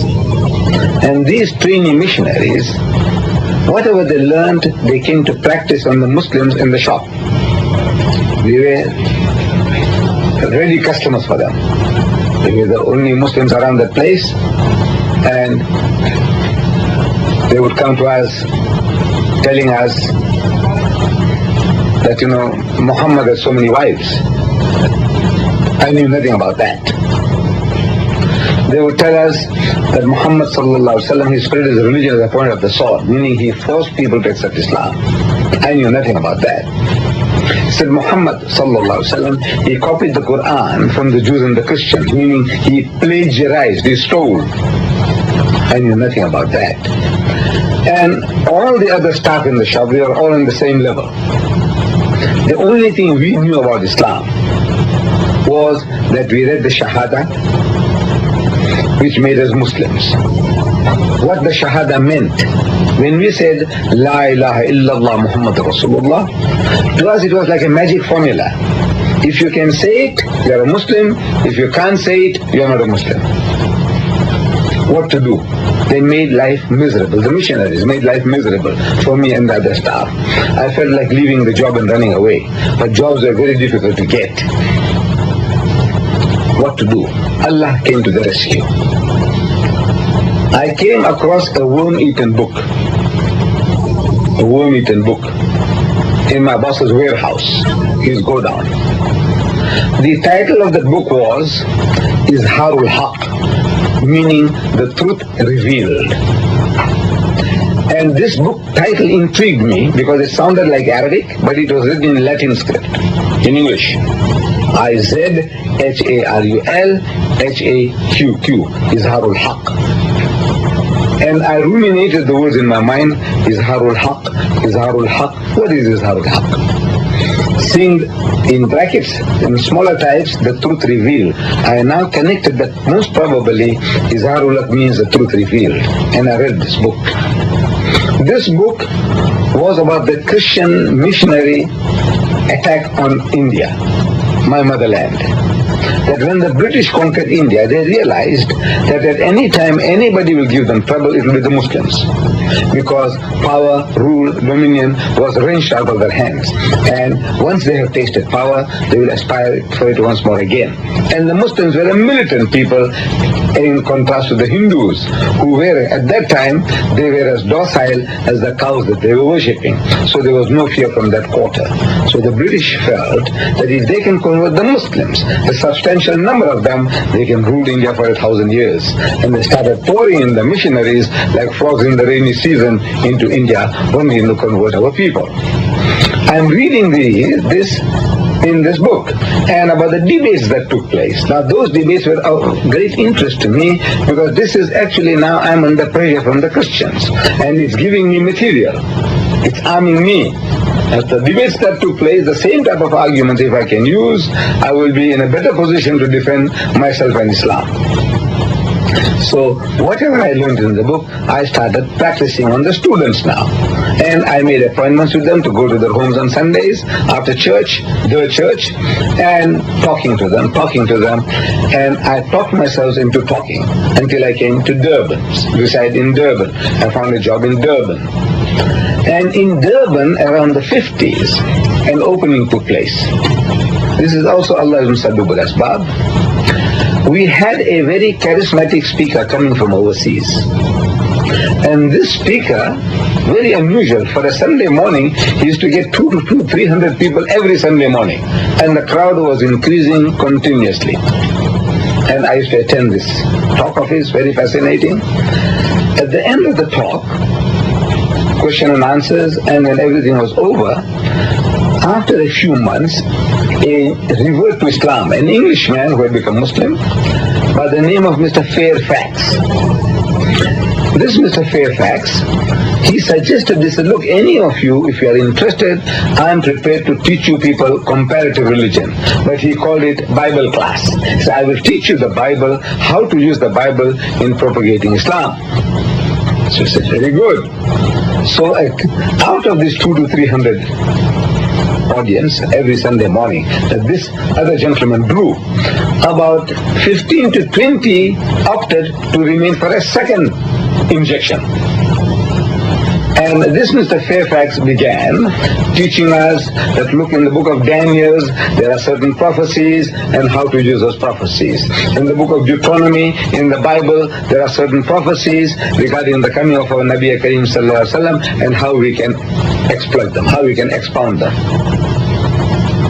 So this thing carried on for a few more weeks or a couple of months, and then Mr. Fairfax was absent.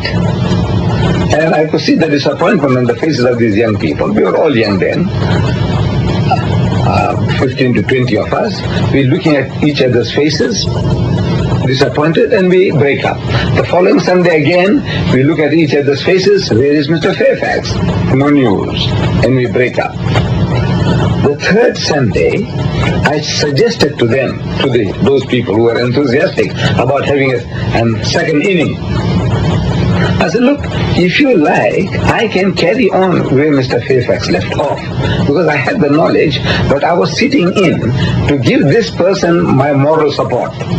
Myself and my secretary, who has just passed away, Mr. G.H. Vanker.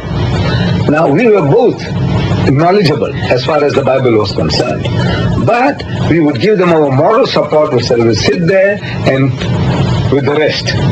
Now I said, look, if you like, I will carry on from where Mr. Fairfax left off, and if you get bored, tired, fed up, just yawn, and there will be notice enough for me to stop. And for 3 years, I continued talking to them, and I discovered now that that was my best way of learning, because there is no better way to learn than to teach. As our Nabi Kareem sallallahu alaihi wasallam, he said, "Ballighu anni walau ayah." Deliver the message regarding me, even if it is one verse. That's a secret. If you have one verse and if you share and you share and you share, then Allah fills you up with more. I didn't know that then, but I can now realize what was happening. Teaching them. Then I had some visitors to come along. There were some visitors coming from Johannesburg, and they stayed in for my class. And they felt that they can exploit my talents, so they said, look, we are having a birthday celebration of the Holy Prophet Muhammad sallallahu alaihi wasallam in the City Hall of Johannesburg, and we would like you to come and speak to us. So I said, I'm a working class man, I can't afford these trips, but if you give me an air ticket, I will come. So they gave me an return air ticket, and for the first time in my life, I traveled by air to reach Johannesburg and deliver the lecture. Now that gave me an idea. That if I can lecture in the City Hall of Johannesburg, what is wrong with the City Hall of Durban? So we organized a lecture here in the City Hall of Durban. And it was in 1958, December 1958. As a result of that, two Caucasians, white people, Europeans, they started visiting our offices in Madrasa Arcade. And subsequently, twice, a certain type of conversion took place that we converted to those two white gentlemen who were coming from our office. We converted them in the West Street Mosque here in Durban, and then another two within a week, an Indian and a European again in the Jummah Masjid, Durban. So there was somebody watching. Allah watches all times, but there was somebody else who was witnessing our work. An elderly gentleman by the name of Haji S.I. Kadwa.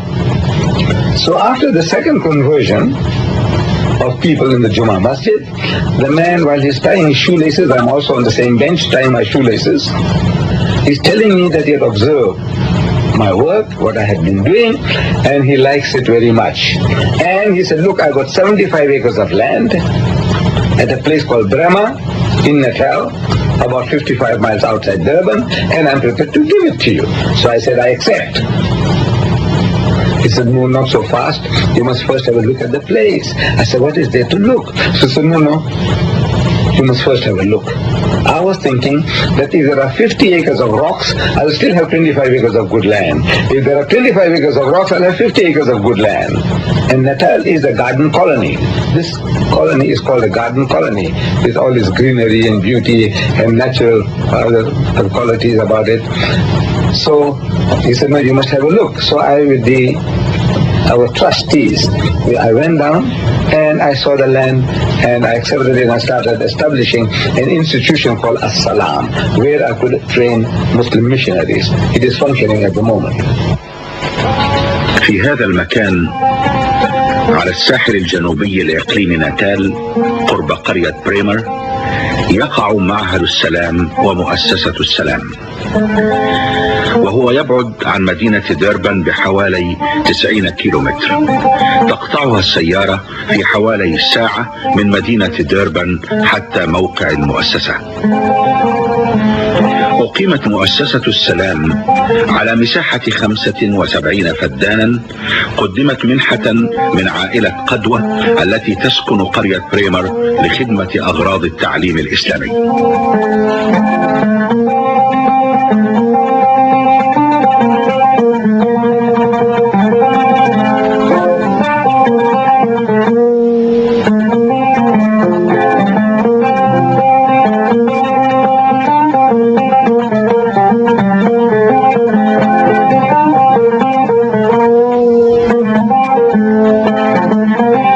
عام 1959 شهدت هذه المنطقة اللبنات الأولى لتأسيس هذه المؤسسة، وتضم المؤسسة مسجدا ومدرسة ابتدائية ومعهدا لتدريب وتعليم وتربية الدعاة المسلمين من بين الأفارقة، بالإضافة إلى عيادة طبية وملحقات رياضية وترويحية أخرى.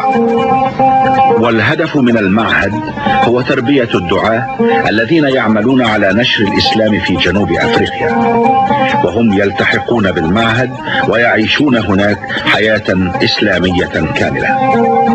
أما المدرسة الابتدائية فإنها تخدم المجتمع المحلي، وهي مدرسة إسلامية يدرس بها الأطفال الأفارقة بهدف جذب السكان الأصليين إلى الإسلام. ولخدمة البيئة المحلية والسكان الأفريقيين أقيمت عيادة طبية يرعاها ويديرها الأطباء المسلمون. ومن خلال المدرسة الابتدائية والعيادة الطبية يتعرف الأفارقة على الإسلام.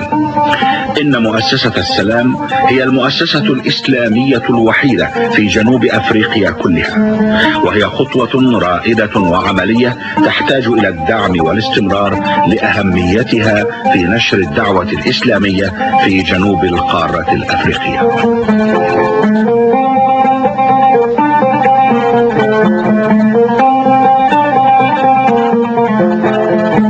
We started the center in 1958 with £3 and 5 shillings. And alhamdulillah, from that little beginning, we have grown. We have grown, as you have noticed that this building here in which we are situated, we purchased this and we have freed it from all debt. We have purchased another building which will now accommodate an auditorium, and there are about numerous shops to bring us income, and the work is progressing. So we have been doing a certain type of work in that we were using the Jummah Masjid Durban for attracting visitors. So we started advertising the Jummah Masjid Durban. In the Durban Corporation brochure, they give out to visitors, tourists, we saying that visit the largest mosque in the southern hemisphere. For a free guided tour, phone 27054. That was a very old number. And people used to phone and they used to come. Because generally to the tourist, they didn't know the difference between a mosque and a temple. To them now, these are synonymous terms. So they came and we explained to them what goes on. We gave them free literature, and this was one of our major works that we were doing, giving out literature and explaining Islam. And holding lecture meetings throughout the country on different topics where we can enthuse the Muslim with regards to propagation. So strengthen them against the Christian missionary activity and put them in a position that they can talk back and explain Islam. Bismillahir Rahmanir Rahim. My name is Abdul Rahman. I mainly take tours to the mosques on mosque guide tours, and we get people from all ethnic groups, mainly white people, and I speak to them about Islam. I also do conversions or reversions to Islam, and I also answer correspondence from all over the world. The sun rises and sun sets according to God's law or nature's law. Human beings are the only creation we tell ourselves we know better. We do not submit to God's commandments or His law, as a result of which we made a mess out of this whole world. Right? This is why if you observe a Muslim, he seemed to do things that you will find was done by Jesus, Moses, and the prophets of God in the Bible and the Jewish scriptures. For instance, I met you with the greeting words of peace, Assalamu alaikum. Every prophet of God met people by saying peace be unto you. I'll prove it. In the Bible, in the book of John, chapter 20, 21 and 22, Jesus is said to meet people by saying peace be with you. In the book of the Kings, David and Solomon meets people by saying peace be with you. Jesus in the New Testament tells his disciple, he says, when you enter a house, say peace be to the house. He spoke Aramaic and he said shalom alaikum. We Muslims are the only one till today who meet people by saying peace be unto you. There's also a very good common sense reason for saying peace be unto you. For instance, if I said good morning or good afternoon to you, it would just mean the good morning or the good afternoon. When I say peace be unto you and you are depressed, it means peace come over to you. And it means peace in the morning, the afternoon and the night. And also I am imparting the peace of the knowledge or the teachings of God or Islam to all human beings I meet. Can you see it's a more complete and wholesome meeting? It has a more complete meaning. Also, the first thing we did is we took off our shoes. Why? The The prophets of God took off their shoes. For instance, in the Bible, the book of Exodus chapter 3 verse 5, the book of Acts chapter 7 verse 33, you find that God commands the holy prophet Moses at Mount Sinai. He says to Moses, "Draw not nigh hither, put off thy shoes from off thy feet, for the place whereon thou standest is holy ground." God commands the holy prophet Moses at Mount Sinai to remove his shoes in the presence of the Almighty God. Jesus says, "I come not to destroy the law of Moses, but to fulfill it." That means that he came to fulfill the laws of Moses. If Moses took off his shoes, he must have taken his shoes off when he prayed too. The common sense reason for taking off our shoes when we attend our places of worship or pray is as follows. The dirtiest part of your shoe, of your body, is the underneath of your shoes. With it you go to the toilet, with it you trample over the feces of animals. God is pure and clean. If the imperfect human being wishes to perfect himself, he must be clean. Right? Muslims also wash themselves before they pray. The prophets of God washed themselves before they prayed. If you look in the Bible, you find in the book of Exodus chapter 40, 31, 32, you see that Moses and Aaron are set to wash their hands and feet thereat. They wash as the Lord commanded Moses before they enter the tent of the congregation. So, washing ourselves before prayer serves threefold purpose. It is what the prophets of God did. It's a good hygienic practice. Third reason, and most significant, it serves a mental preparation for prayer, a psychological purpose. For at the time when we wash ourselves before the prayer, we have the following prayer in mind. God, make us of those who are the purified and those who repent for their sins. So, we started with advertising the Quran in our local Sunday newspapers, one called the Sunday Tribune. We advertised Quranic verses under the heading, "The Quran Speaks," a message from the Quran, and giving our name and address that further inquiries can be made, and for free literature they can write. And then the same thing we started doing for the African people in the Zulu language newspaper called Ilanga Lasi Natal, in the Son of Natal, in which we had Quran Ya Kuluma, which means what the Quran says. And again, the same technique, verses from the Quran translated into Zulu and offering people free information and literature. Then we have also had other ideas, like advertising Islam in a most unobtrusive manner. We don't offend people, like you'll see on buildings here. These signs promoting the reading of Kalamullah, the word of God, are absolutely unique in the Muslim world. إن الإعلان عن الإسلام والقرآن الكريم بهذه الطريقة قد يصدم الكثيرين منا نحن المسلمين، لأننا لم نألف مثل هذا الأسلوب من قبل. ولكن هذه الظاهرة هي واقع سجلته عدسات التلفزيون في شوارع مدينة ديربان بجنوب أفريقيا، وقد تكون له دواعيه ومبرراته المحلية في جنوب أفريقيا. On the building you'll find the sign saying, "Read Al-Quran, the Last Testament." Read Al-Quran, the Last Testament. During the day, the sign is there, and at night, it flashes, the color, so in other words, attracting people's attention. Read Al-Quran, the Last Testament. Now, more especially in the South African context, it is mildly provocative. Because this is, as I said, an ocean of Christianity. And in this ocean of Christianity, they know the Old Testament and they know the New Testament. So when you are speaking about the Last Testament, it becomes as a shock. So what do you mean Last Testament? So, inquisitiveness, which is to us attracting and wanting to know, where can we get the Quran? What is this Quran? So we are achieving this by advertising these on top of buildings. We have a dozen different types of literature, all on comparative basis. And we are publishing these literature now 100,000 at a time. We have a book called What the Bible Says About Muhammad. That book, we have done more than 300,000. Then we have another book, Is the Bible God's Word? We have done more than 260,000. And all crucifixion or crucifixion, Christ in Islam, how Islam solves the racial problem, the Muslim at prayer, and on. We are printing these booklets 100,000 at a time for absolutely free distribution. We don't charge anybody. Only the Quran we have to sell. If people buy, they can buy. If they can't afford, they must write and tell us why we should give them for nothing, and we do provide for them.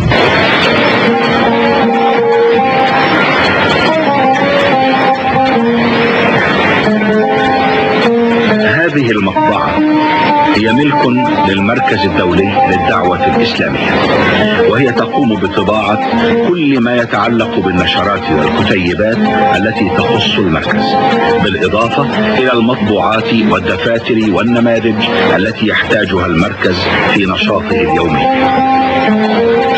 وتقدم هذه المطبعة خدماتها لمن يرغب من الزبائن لتشكل بذلك دخلا ماليا للمركز الدولي للدعوة الإسلامية. We have so far handled this office of mine some 85,000 Holy Quran translations, Arabic text, translation and commentary, which we have been selling, and what returns we get gets plowed back into propagation. And we have also been giving out these Qurans. We have been offering to free to every school, college, university and public library, absolutely free of charge. To every mosque and madrasa, absolutely free of charge. And we have handled so far about 85,000. We have just placed an order now for another 100,000 for helping our brethren all over the world. For example, I'm sending 10,000 Qurans to our Afro-American brethren in America. I want to help the people in Sri Lanka and in India, Pakistan, in the UK.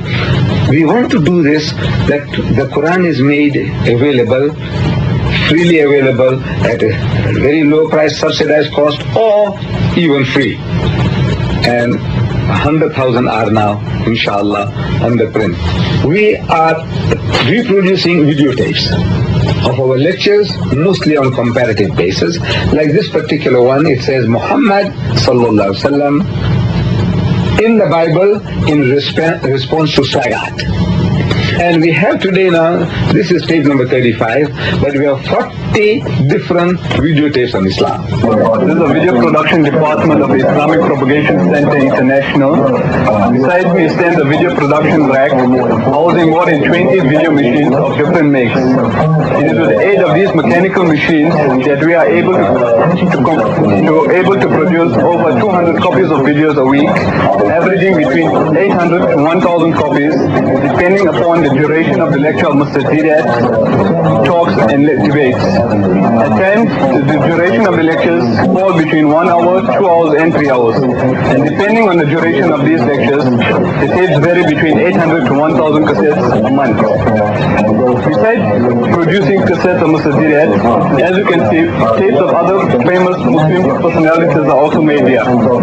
At the moment, as you can view on our monitors, is Yusuf Islam, a prominent scholar from the Western world who has finally accepted Islam after realizing the potential of Islam and how it has made his life simple. Besides titles of Yusuf Islam, we have other copies for other people who have accepted Islam as well. We started with one room for videos, mass producing. We installed 10 machines. One room was taken up. Now we need 3 rooms for doing the job. We have now an editing suite. Now we want to put up another 10 machines, because as fast as we are producing these tapes, we can't seem to cope up with it. Bismillahir Rahmanir Rahim. In the name of God, most gracious, most merciful.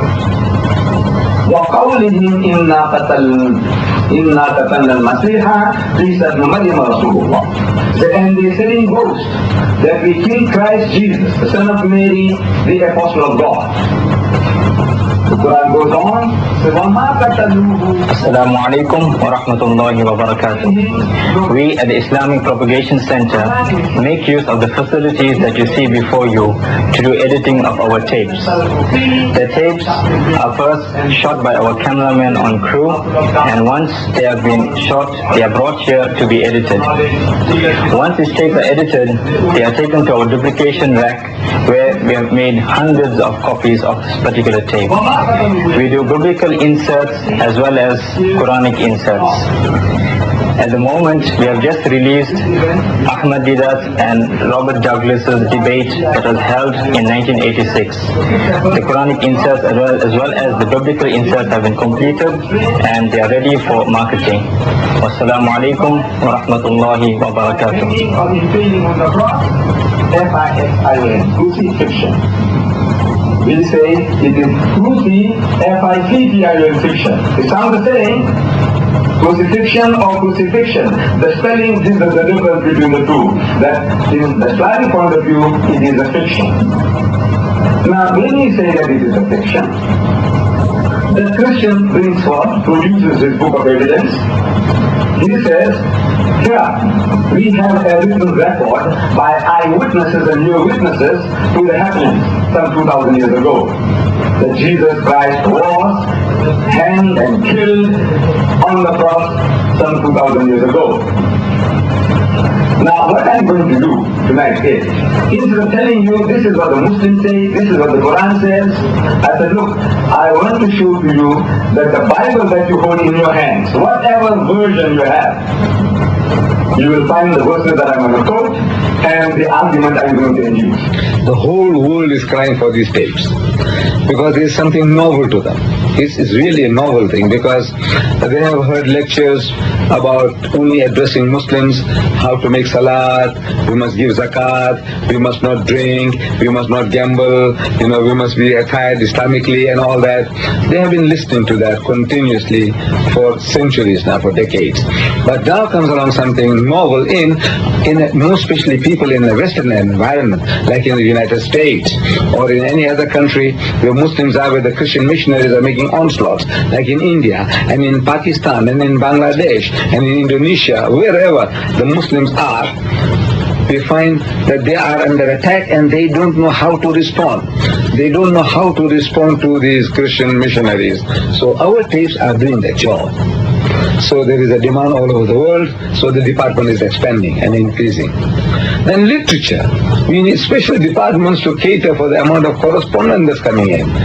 It's what we didn't handle in a year, we're handling in a week now. We're in the old places, old offices. What we didn't do in a year, in a week. There are piles and piles of letters. We have to discover some new methods of handling them because we can see that they are all now drowning us. My name is Ismail and I am responsible for the receiving of the correspondence that comes into the Islamic Propagation Center. We receive an average of about 100 to 150 letters per day from all countries in the world. The percentage of letters that we receive in the various areas are about 50% from the African states, namely Ghana, Nigeria, Kenya, Sierra Leone, and the surrounding areas. The rest of the letters we receive from countries like the UK, USA, South America, India, Australia. We have even received letters from as far as Siberia and Alaska. The contents of these letters or the requests contained in these letters vary from literature requests to video requests. People requesting literature also inquire about the activities of the organization and the other facilities that we offer. ولمواجهة أعباء العمل المتزايدة على المركز الدولي للدعوة الإسلامية في مدينة ديربن ومسايرة للتطورات العلمية والتكنولوجية المعاصرة، أدخل المركز نظام الكمبيوتر بالإضافة إلى وسائل الاتصالات العصرية. The information that we are entering on the computer is from the letters that we have received from correspondents all over the world. We have two special files. One is our local files, which are stored in this room, and the other one is Mr. Deedat's files, which are special files. Both those files are on computer, and we have approximately 7,000 names on the computer at present. The correspondent that's coming is drowning us. Each and every department who are handling the opening department, they have to find and sort out the letters. Given to different departments, these are orders to be executed. This is just free literature required. These are people asking questions, how to answer the questions. So then these visitors coming along from the masjid, they want to know further about Islam. Then conversion taking place. People come along, they want to be converted to Islam. Either from Hinduism to Islam or from Christianity to Islam. Generally from Christianity and Hinduism, we get a lot of converts. But now before we convert anybody, I know the old practice was that anybody wants to be converted, we say, now you want to become a Muslim? The man says, yes. He said, I read the Shahada. So what is that? He said, La ilaha illallah Muhammad Rasulullah. So he said, La ilaha illallah Muhammad Rasulullah. He's a Muslim. And then we say, now look, from today your name is Muhammad, or if the lady is a Khadija or Fatima, and you must make salat, and so on, and so you must fast when Ramadan comes, and we let them go. This is what usually used to happen. From now on you must wish one another Assalamu alaikum, and you are a Muslim, or a Muslimah. Now we have a system that anybody who wants to embrace Islam, he or she must at least go through 4 lectures. So in these 4 lectures what we do is this, that we disabuse their minds about all the prejudices. They have a concept of God. They say there is one God, but the concept is not the Islamic concept. See? They say one God, but they say He's 3 in 1, His Father, Son and Holy Ghost. So we have to disabuse our minds that Jesus is not God, the Holy Ghost is not God, there is only one God. And that God Almighty, we call Him Allah, and Muhammad is not our Allah.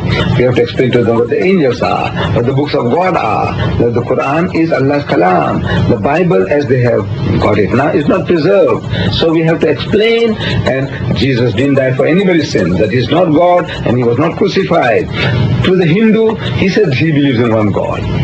But when you ask him, who is Rama? He says God. Who is Krishna? He says God. Who is Buddha? He says is God. So who is Shiva? He says God. And on and on. He gives you man gods, He gives you women gods, He gives you animal gods. But poor man, he doesn't know. So we have to disabuse his mind, clarify his thoughts, and then if the person accepts all the teachings of Islam, the fundamentals and the requirements of the Sharia, he agrees, then we tell him to have a good bath, Islamic bath, and come back and we will bring him into Islam. So all these are different departments handling. For the Zulu, there's a person handling the Zulu convert. There is a person handling the English-speaking convert. So each and every department that we have are so busily occupied. We are looking for a way, inshallah, of smoothing out our, what you would say, teething troubles, because we have grown up suddenly into this huge size.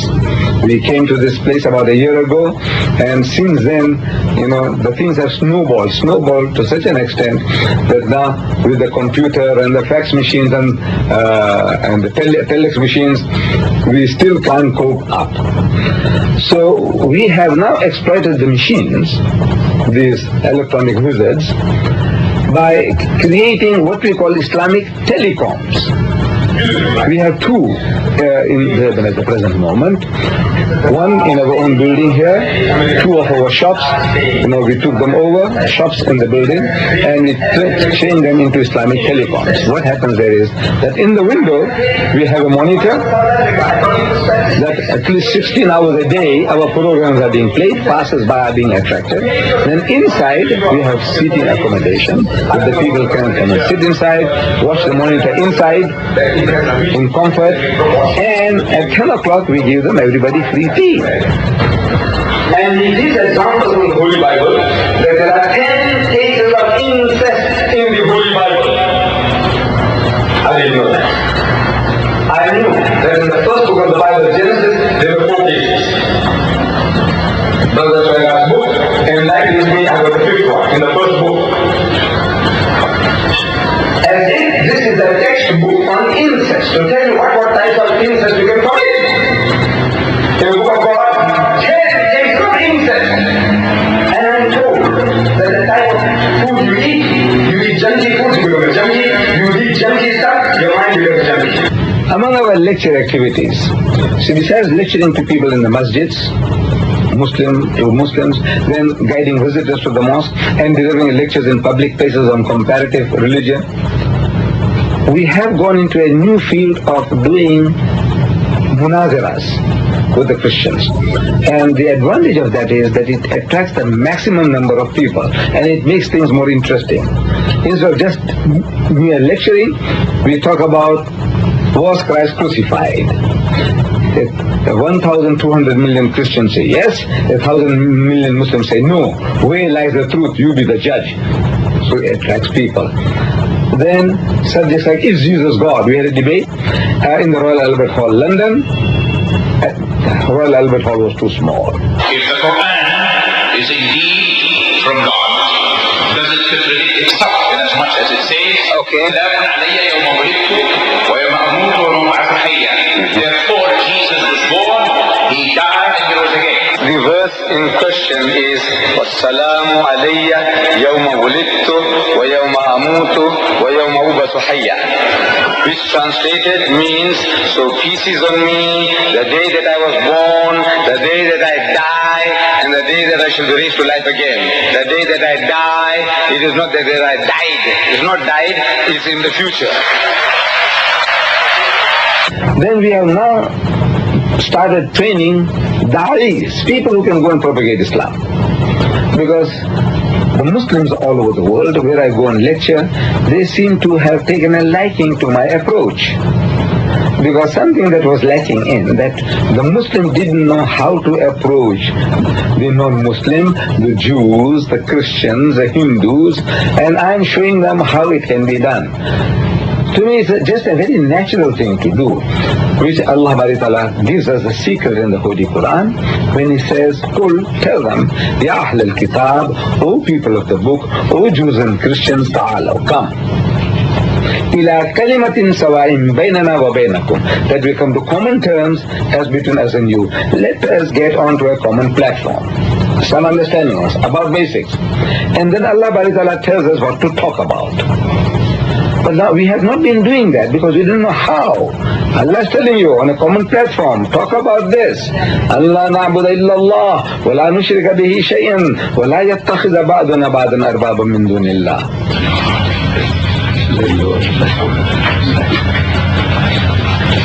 From the United States, على مدى شهري أبريل ومايو من العام الماضي انتظم هؤلاء الدارسون الذين يتسلمون شهادات تخرجهم الآن انتظموا في دورة تدريبية مكثفة اجتمع فيها 20 من الدارسين المسلمين من 16 بلدا، وهذه الدورة على النحو الذي تمت به وبالدارسين الذين حضروها تعتبر الأولى من نوعها.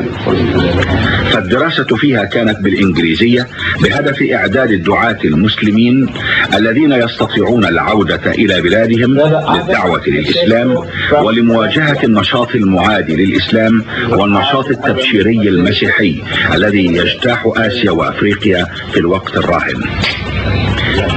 ويتكفل بجميع نفقات هذه الدورة وغيرها رجال الأعمال المسلمون من أبناء الجزيرة العربية، ولقد تحمسوا لتربية وتكوين عدد من الدعاة على شاكلة الشيخ أحمد ديدات بعد إذاعة النسخة العربية من مناظرة ديدات وسوغر.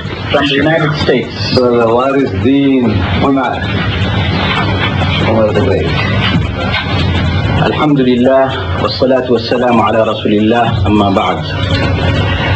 Dear brothers, we have gathered here today at the tail end of our program, which began in April, and we have gone through a lot of work, a lot of questioning, a lot of fact-finding and researching.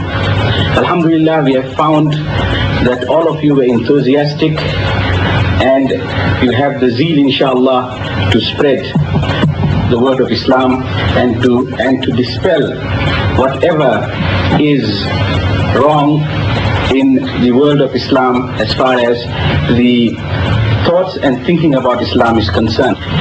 We have a great job of work to do. You will go back to your homes and your homelands, and you will see inshallah that what we have initiated here will carry on and on and on. So therefore, become articulators of Islam. This is why Da'i is one who can open his mouth and who can do something. We don't mind if you can write, keep on writing, but see that you become articulate in what you have learned here. And I have been very happy with the class as a whole. Alhamdulillah, we have had very close cooperation, and I myself have learned immensely from the experiences of others. And as there is no finality as far as any knowledge is concerned, there is no finality. I have been learning, we have been learning, we will keep on learning from each other and each other's experiences. And inshallah, we will march along together throughout the world in order to allow the flag of Islam to fly high. And that will be the day which Allah subhanahu wa ta'ala, He has promised us that that day will come, and we can be part and parcel and soldiers and warriors in His way. And this is the work of the prophets, and it has got the reward that prophets deserve. And Allah subhanahu wa ta'ala has given us this opportunity, and we must take it. And what we are hoping is that we train them in this method of doing dawah to non-Muslims, that they in turn they can go back into their own respective countries and share with the people the knowledge that they have gathered here. And in sharing they'll get more and create centers of their own. Because the thing is getting unwieldy, it's getting so big, it's getting more or less out of proportion, our center here. We want centers to be created all over, that each and everyone independently can carry on. We will give them all the help that we can, but independently they can do what we are doing here. So this is our aspiration, and in that we are prepared to help Muslims all over the world to see that they do propagation work. This is our speciality, and we want to share this speciality with the Muslims all over the world.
بسم الله الرحمن الرحيم قل هو الله أحد الله الصمد لم يلد ولم يولد ولم يكن له كفوا أحد.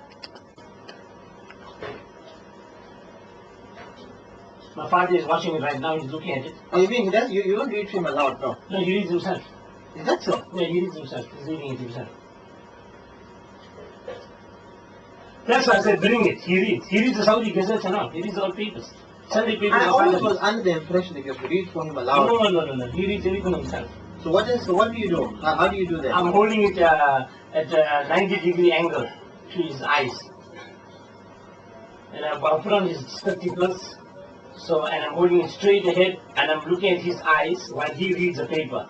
When he blinks up, means he has read it already, then I turn the page again. Okay.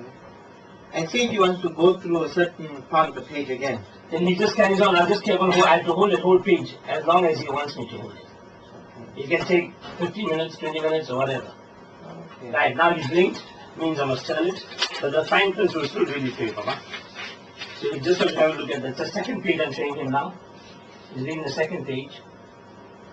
How is your health over the last couple of Once, I know I came to see you last when Dr. Quick was around. Right. My father's health was not good for the last 2 weeks. My father had an attack of pneumonia. Alhamdulillah, he's in excellent condition today. With the blessings of Allah, maybe Allah gave him another chance so that you may visit him once more. No, it was, I think it's also a very, I think ever since I got to know your father's tapes, I've been really, really inspired. And it has made me appreciate Islam. You know, when people doubt him, right? How do you all actually do that? Because, that's a mission. I'm not trying to be sarcastic, but I mean with his size, you know what I'm saying? Oh no, that's a mission. That is truly a mission, my brother. It is really no joke to bat my father, bottom line. It's a mission on its own. In other words, my father, number one, is so heavy, you can't get him out of bed. Right. So what we do is, the bed is electronically controlled bed, which was donated to us by Prince Sultan bin Salman from Saudi Arabia. He gave us the bed. The bed goes down flat, 90 degree, flat. Then what we do is we pull my father to the extreme edge. For instance, on the edge on the right hand side, we pull him extreme of the edge of the bed. Then we cushion him with pillows on his opposite side of the side we pulled. We cushion him with pillows, and then we turn him. We lift him and turn him, and we wash this side of the back. We wash him out here. Then we do the same on the other way round, and we cushion him on this side with a pillow. This side we cushion him, and then we turn him again, and we wash the other side. And then the front side we wash him on this side.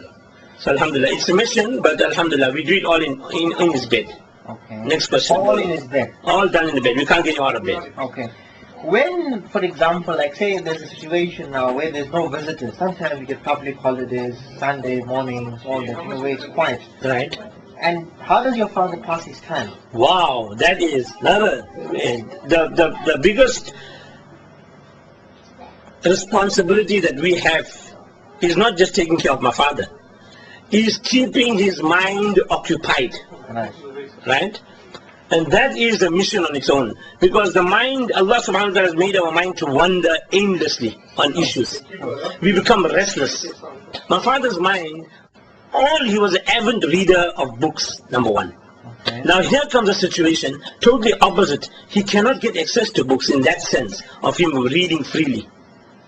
So his mind is now sitting and wandering.